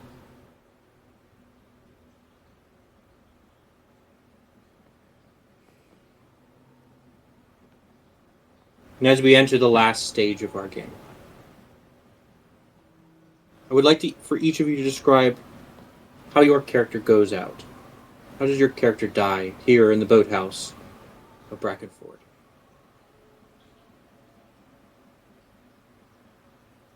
We'll start with you, Alexis. Can I actually go last? We'll start with you, Derek, as what I'm gonna be dramatic. No, dramatic? Me? As I'm crawling out, I grab the letter that I wrote for my mother, as well as the birthday candle. I light the birthday candle, and I sing the Goliath birthday song in honor of her as I pass out Oh, sooner than I hoped. Get to like happy birthday, dear. And that's the drop off. Mm-hmm. Do we get Chunks. like the first syllable of the name? Oh yeah. Like to really tie that connection in? You hear It's also... "Peh." Oh. Curtis, how did your character die?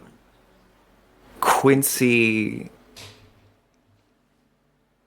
is leaned up against, like, shove the dogs off, is like leaned up against one of the pilings, watching backlit as this shape is coming towards, and it just like turns the head to see the boat disappear into the darkness downstream. Heh. Heh. And then turns the head back towards back out the doorway where the monster is, and then the eyes just unfocus and go glassy.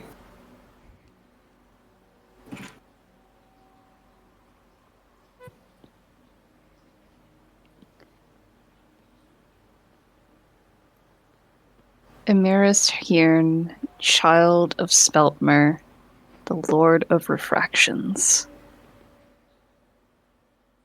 crystallizes. Facets bouncing that teeny tiny bit of torchlight as spider webs of black spread throughout. And she shatters, watching that boat disappear. That last bit of hope.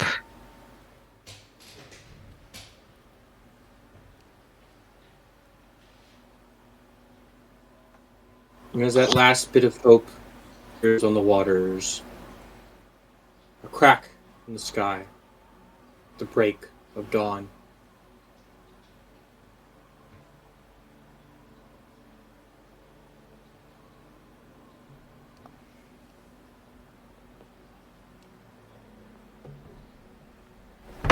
earlier in this evening, we prepared letters. If you would be so kindly, could we read our letters out loud? Derek, you were the first to die. What did your letters say? What legacy do you leave behind? In a big bold for Ma. I'm sorry I did not do more for you in the past, and for pushing you away. I hope in these final moments, I can give you time sorely missed. Happy 65th. Signed, Smorg, Rena, and Uroth. With clouds around Rena and Uroth's names.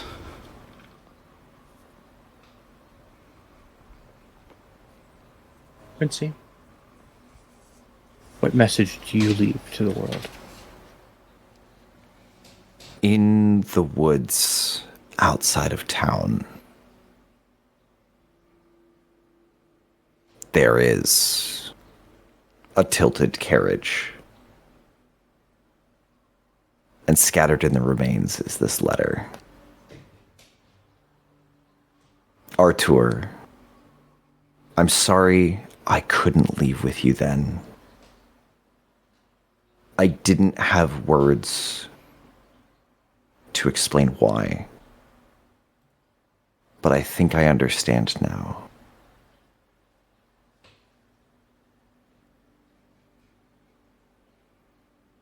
I'm so close. Once I'm done, I'll meet you in Kinstone, at the inn where we met, with that stupid blue door. Love, Q.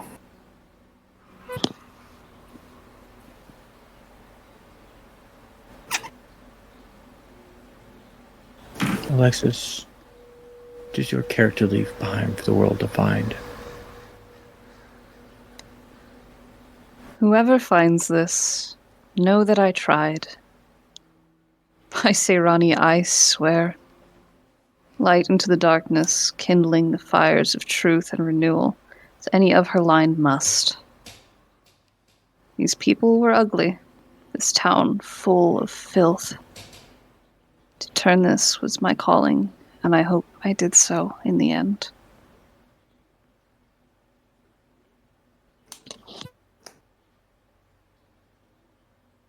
And with that, you may or may not, if you'd like, burn your letters away. And that ends our session of 10 Candles. Thank you guys so much for playing with us. It was kind of an abridged version of 10 Candles, but a game of 10 Candles nonetheless. And I'm glad to show a little snippet of the world. What's kind of going on somewhere else. And now, added lore, there is a small boat with a small woman headed for the great city of Callow. Was this intended? So, question: was this intended? Is this contemporary to? This is all canon. I was told this is all canon. Is this is this It is happening? canon, but what's the time frame? Yeah. When did this? Oh, this is, I would say, about 5 or 6 days after the fall of Alrith. So this is contemporary. Fuck. She is okay. Like if she was looking at the great city of Callow, she'd probably see us flying around. Yeah, we're up in the cage. In the Right. cage. Okay. Nice. Oh boy. Oh boy. Yeah, so as your guys' games were kind of in the past, I was hoping to reel it back and kind of put it in the present. Put us back to right now. I love that. That was so much fun. I could do this every week. 10 Candles is such a fucking good That system. was so fun. Star, Evan, good shit. Making 10 Candles happen virtually is a tremendous hassle, and you handled it with great aplomb and a wide-angle lens. The hood also thank you. The hood did a lot of the lifting to just add to that like uncomfortable mystique, and I thoroughly enjoyed it.